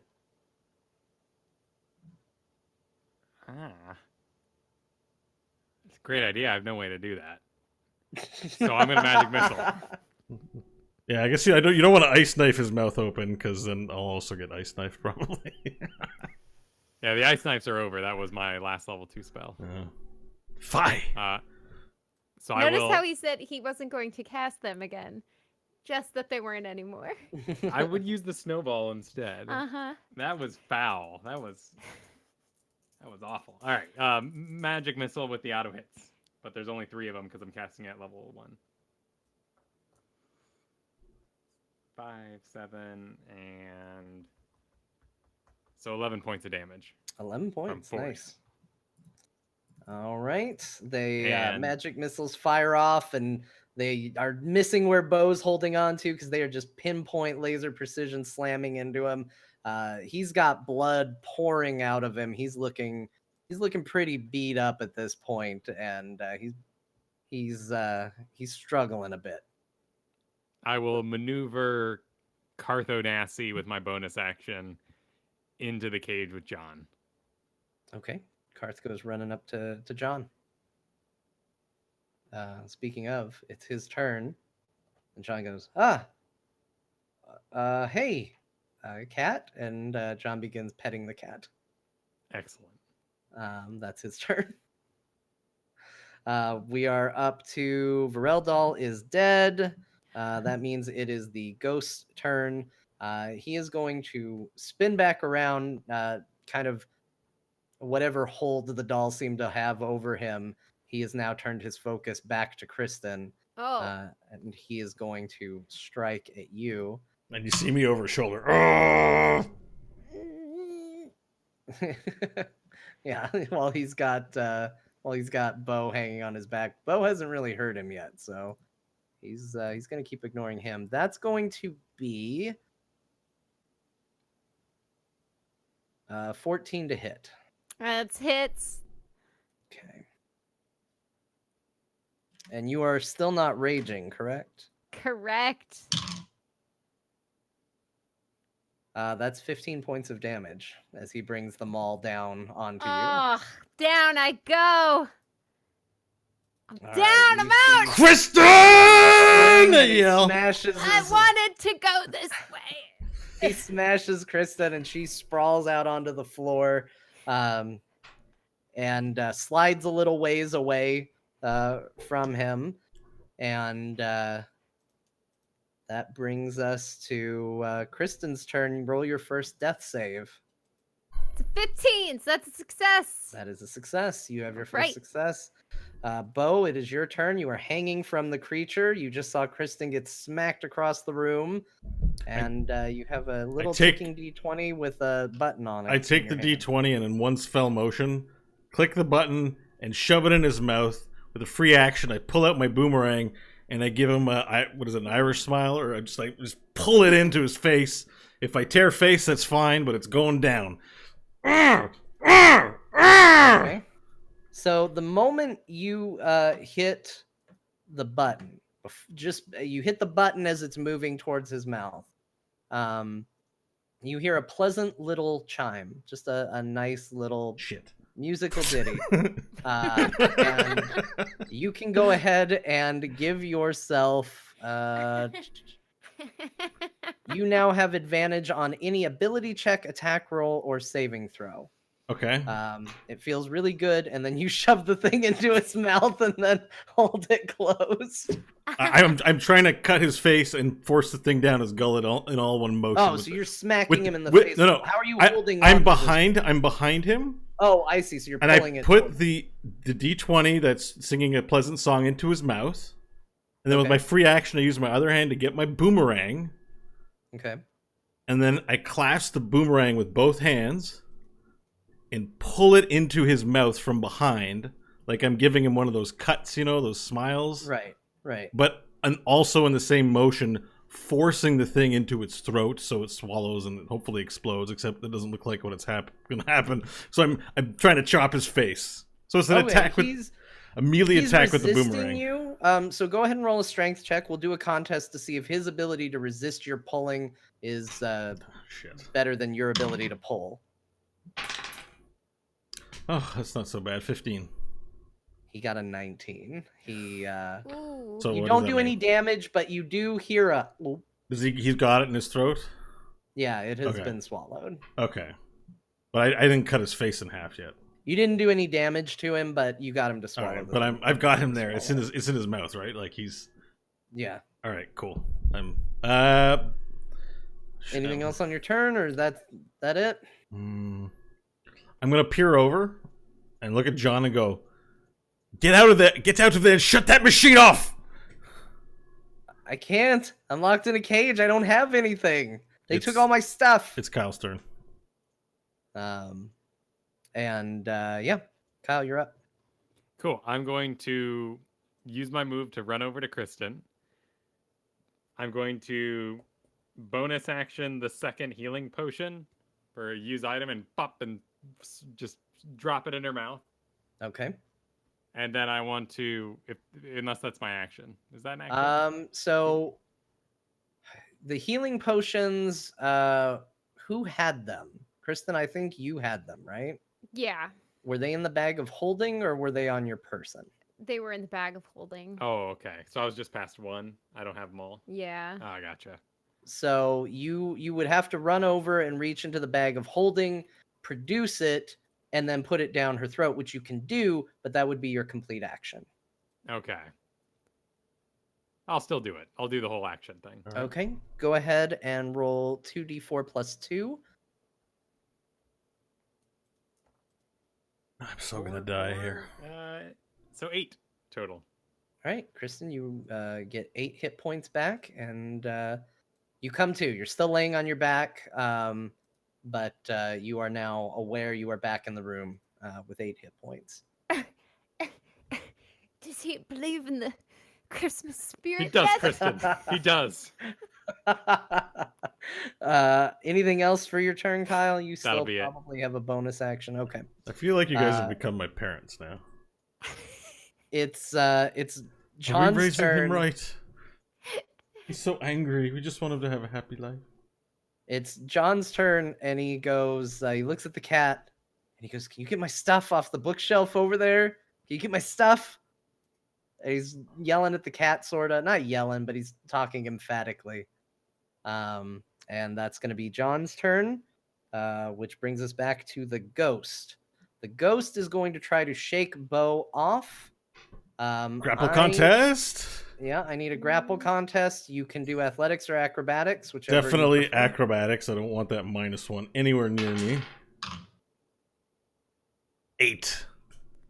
He got a 14. He successfully throws you off of him, but he does spend his action to do so.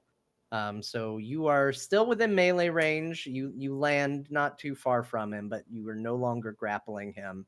Okay. And very annoyed that you fed him something, he turns and looks at you and goes, "You shouldn't have done that either." And now his eyes are focused on you. Blink Dog is very upset because his owner got hurt and is going to run and take a bite, but is going to miss, unfortunately.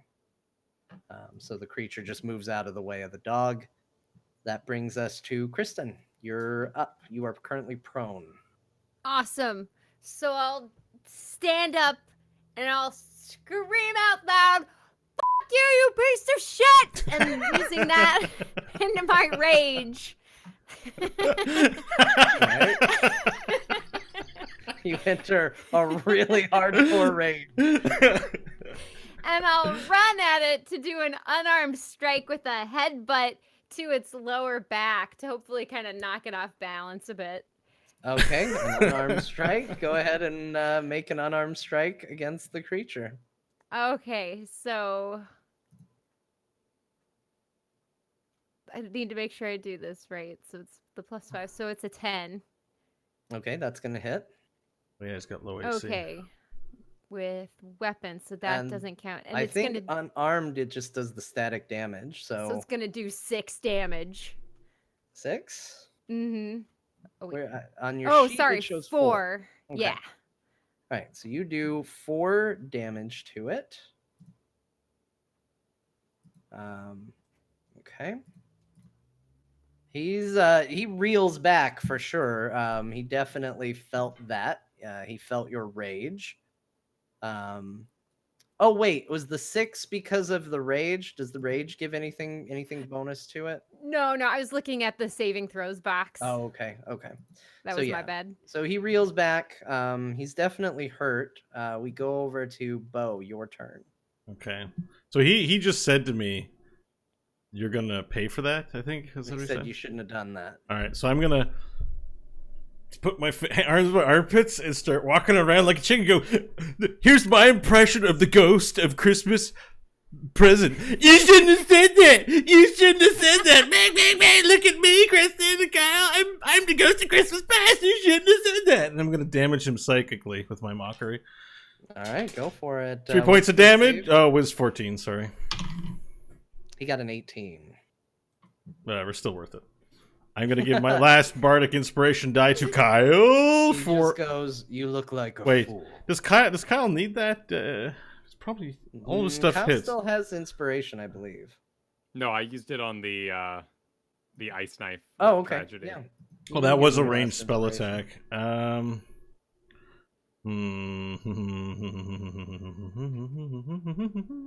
gonna hold it actually. End of turn. Kyle, go. Okay. I'm not moving. I'm yeah. staying in range. Going, bang, bang, bang, look at me. I'm the ghost of me. Kyle, you're up. Cool. I will use my bonus action to instruct Carthonassi to go grab the stuff in whatever stuff grabbing way a 17-pound cat can do it. Okay. Karth runs over and there's a little bag. It's heavy. But Karth grabs onto it and starts pulling. It's not moving very fast. You get the impression there's definitely some heavy stuff in there. But it looks like probably within a turn or two the bag would be where it needed to be. Cool. And then I'll do a gust attack to knock him down while he's off balance is the idea. Okay. So it's a Just to let transmutation. you know, this creature is 7 feet tall. It's considered large. Oh, it doesn't even work on large creatures. Cool. Thank you for the so heads up. Just a heads up. Looking at it, you would probably know that Gust isn't going to knock him the way you would intend for it to work. I'm not going to be that guy who farts around all day and then eventually casts magic missile. So I'm casting magic missile. Okay. 3, 7, and 10 points of damage. 10 points of damage. Wow. Okay. Nice. That was a good magic missile. My I like goodness. magic missiles. And it doesn't. Yeah, you get 3 of them. I like your Don't even magic have to, missiles, right? sir. Mm-hmm. Okay. Let me see here. A nice magic missile you got there. So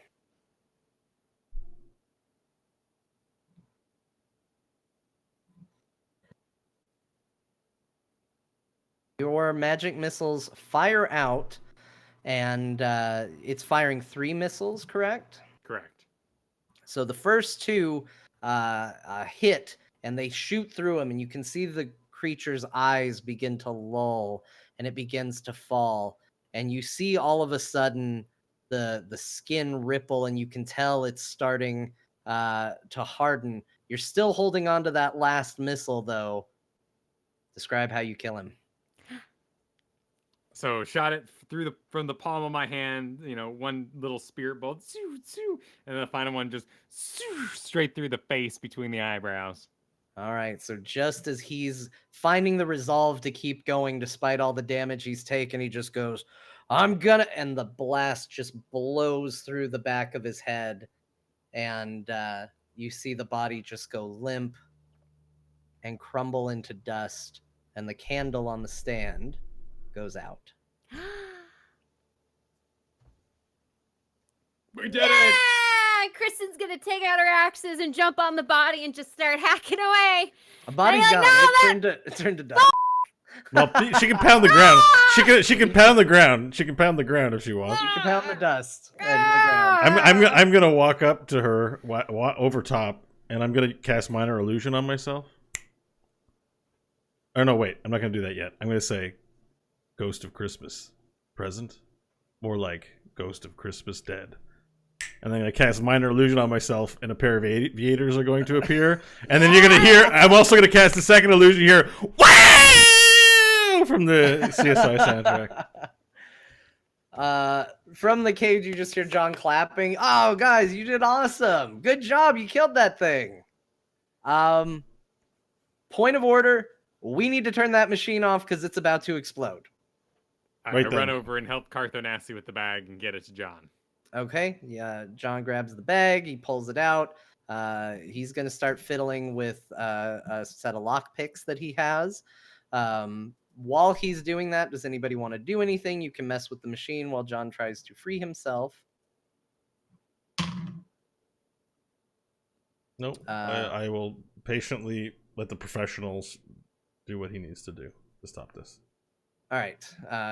You see John fiddling with the lock for a minute, and you hear a clink, and then you hear another clink as he throws something down onto the ground. You hear a quiet shit, and then you hear more fiddling with the lock, and then you hear the lock break open, and the cage door swings out, and John comes running out, and he goes, "I said turn it off. What are you waiting for?" And he runs over. Go, John, go! And he goes over to it, and there's a lever on the side, and he pulls it down, over and up to, if anybody goes up and looks, where it says off, and the machine Aw, powers that's it. down. Wait, did it say that the whole time? Did I not Yeah, see? nobody really examined the machine all that well from up close. That's fair. I blame the Ghost of Christmas present. It's fine, you guys. What matters is the machine's off. You feel the entire hum of the house settle and relax. Oh, that was close. This went really bad. I apologize to everybody for everything that just happened. No, don't. Wait, Oh, wait, is wait. it over? And then I try to cast a spell. I hold up my Wait. axes. Yeah, you successfully. What spell are you casting? Oh. I summon minor illusion Okay. for a hack for Carthonassi. I snipes. He's like, oh shit. Yeah, the illusion comes out. You all still seem to have the powers that you had. All right. Yeah, it turns out this is permanent. Wait, what? That's all I ever Yeah. wanted. Kick ass. John, we have something to talk about. Yeah. Oh, yes. You have a non-union actor employed in the lobby, and he was killed.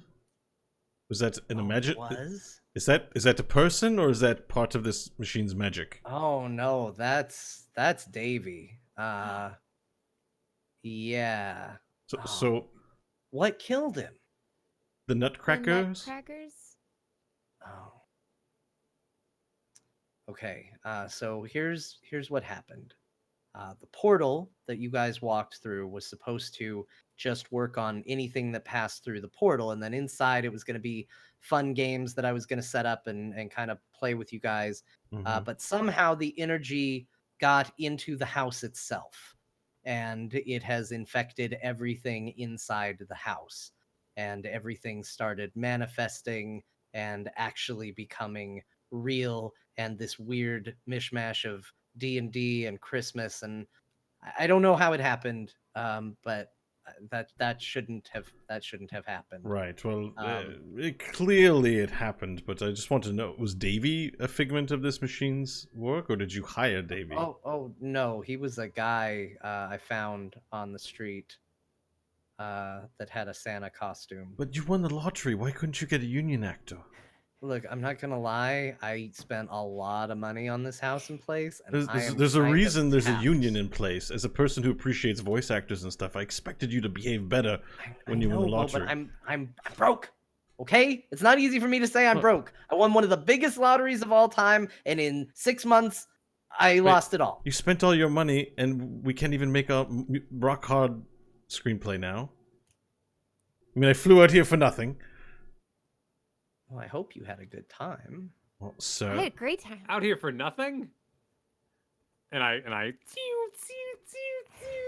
out of my fingertips. I mean, Bo, most of this was for you. I mean, did you get the gift? Yes. I wanted to. I got your gift. Let's see. The gift of accomplice to murder.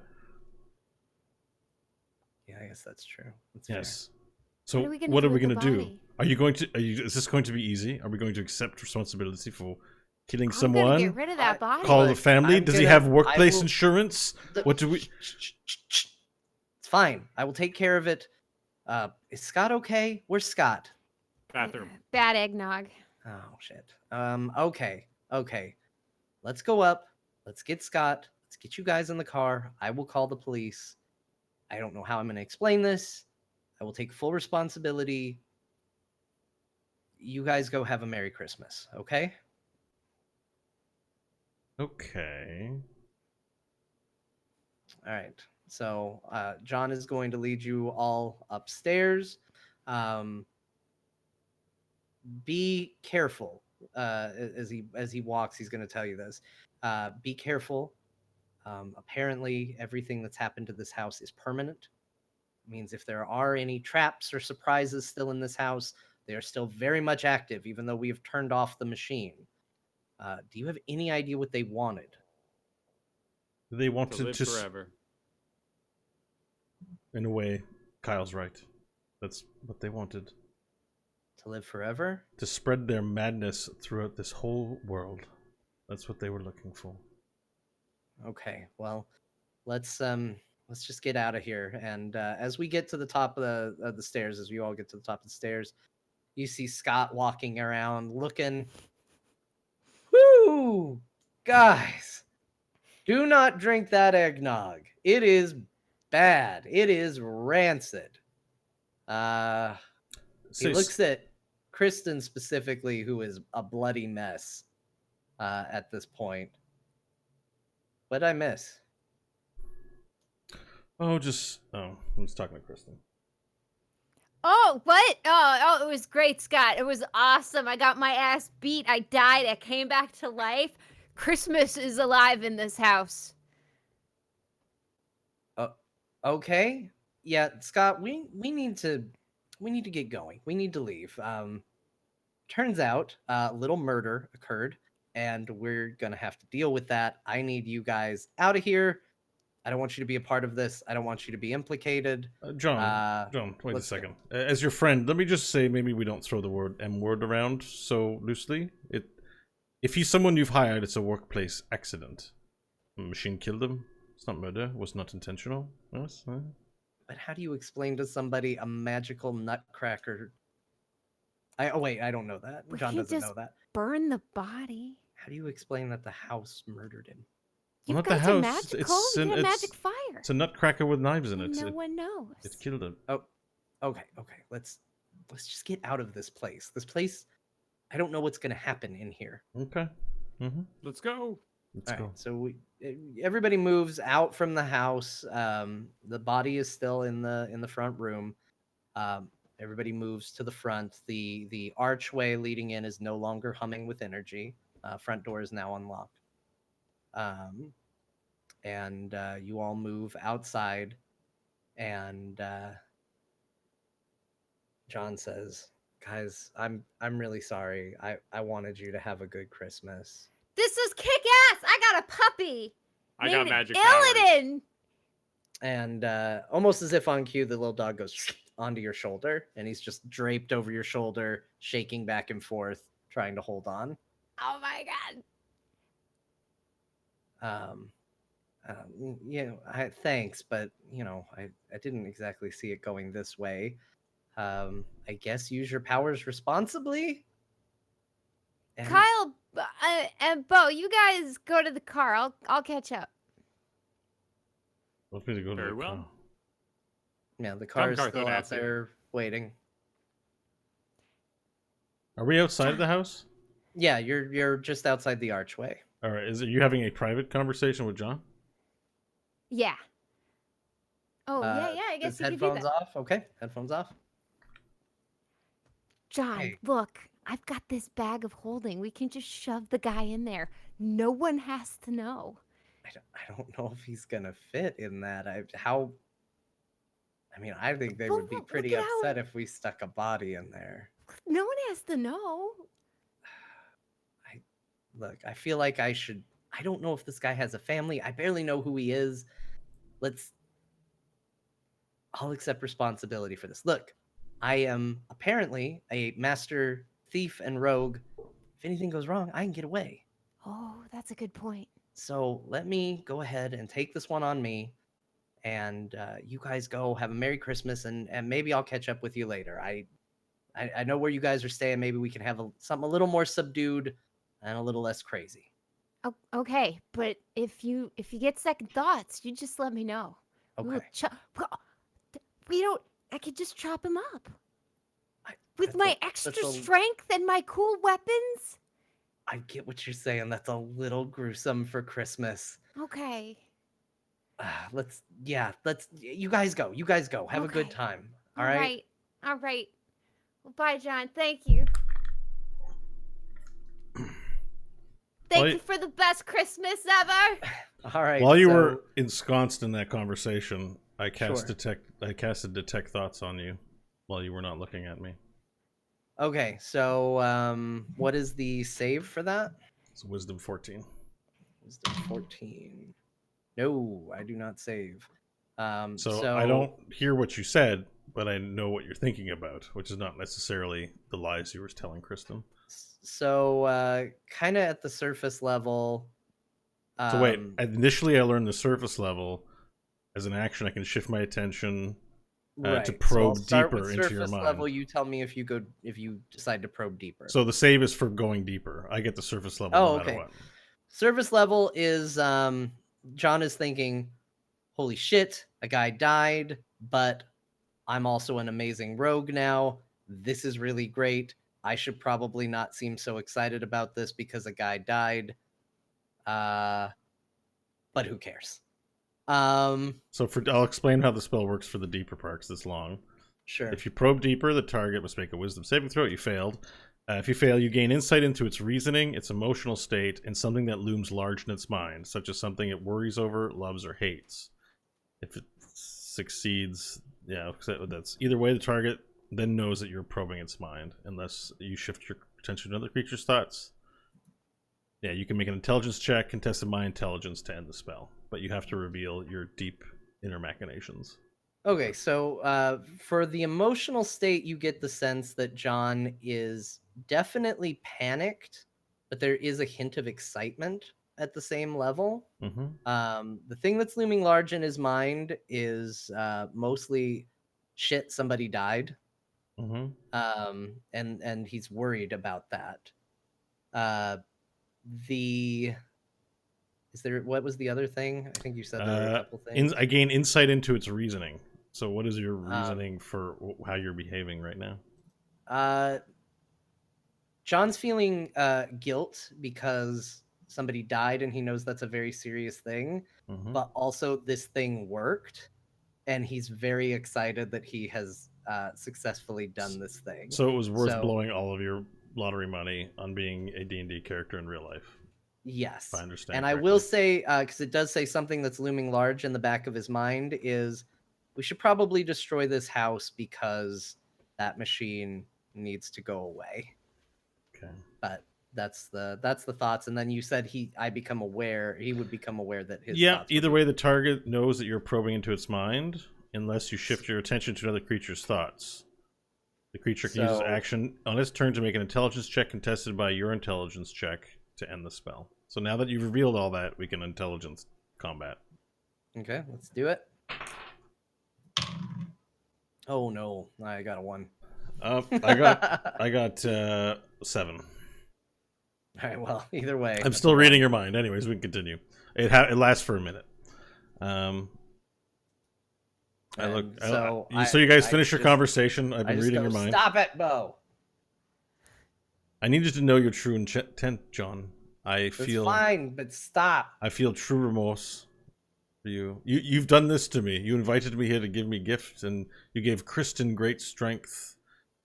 You gave Kyle unimaginable power. I fear for the future of this world, to be quite honest, in his hands. You gave yourself the ability to deceive and to go undetected. And for me, you gave me the power of the truth in performance. And the truth is the thing that matters most to me. And I realize now that it is not a gift, it is a curse. And I can no longer be a party to the crime that you're surely going to commit in burying this. But you're my friends, and we've had a long history together, and I won't turn you in. I begin stripping off all my clothes in the winter. I take everything off, I'm completely naked, and I say, I will find the peace for my soul, and I trust that you all will too. But I can be a part of this no more, and I cannot go back to a world of such vile lies. I will seek the truth for myself. And I cast invisibility on myself, and you see footsteps walk out into the forest. All right. Well, if he ever comes back, we're gonna have to kill him. Because you know he's gonna go villain. You know he's gonna, or we're the villains. He's gonna go good guy. I don't know. I mean, I'm gonna own up to what I did, but I don't know. I think we definitely made a mistake with Bo. I think we've got a net positive with you two. I seem to be who knows. Scott, how you feeling? And Scott goes, and yeah, we don't really know what happened with Scott. Your stomach okay? Oh, it was rough. Okay, yeah, it's rough. But I think maybe we made a mistake with Bo.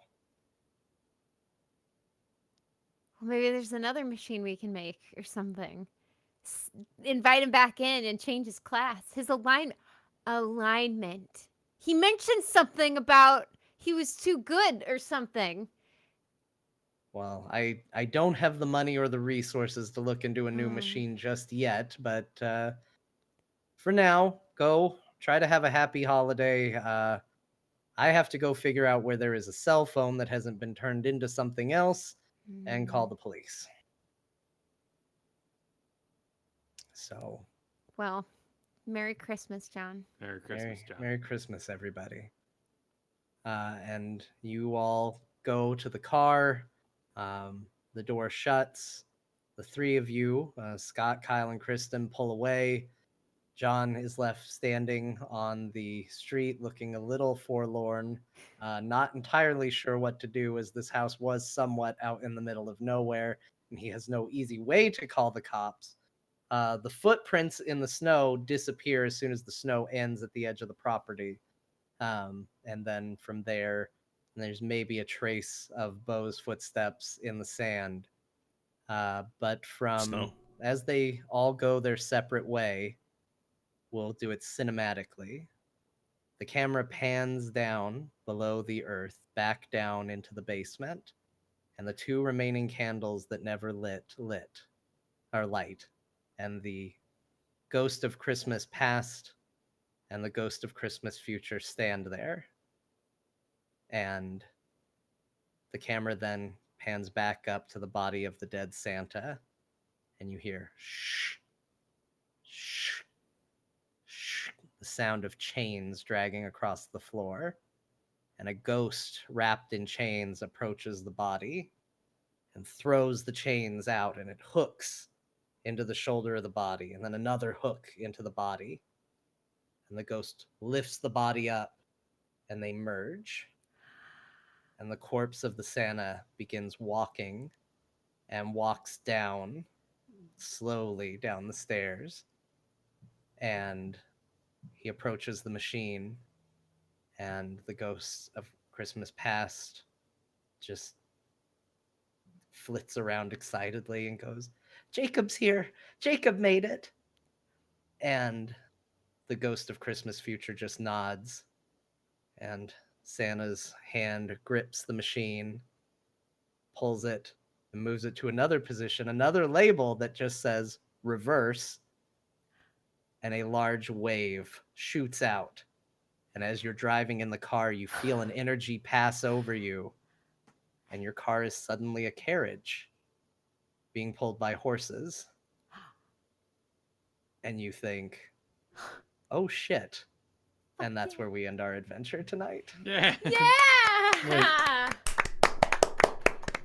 What happened to me? Don't know. You wandered off into the woods. You made a choice. I don't know what happened to you, bro. All right. Yeah, that's true. Those of you in the chat room, and I don't know if we're going to throw this up on the podcast feed, but thank you very much for listening live to the show. We had a great time. I think we have to put some warnings on this one. I think you and I, Kristen in particular, went to town on the yelling, and we may have clipped it. Yeah. You might start getting the messages about yelling into the mic this time. Oh, probably. Yeah. Oh, I have no doubt. But thank you. So on behalf of Kyle and Kristen and John and myself, go to there'llbedungeons.com, subscribe, and we'll see you next time for a regularly scheduled campaign to find out what happens next. Happy holidays. Happy holidays, everybody.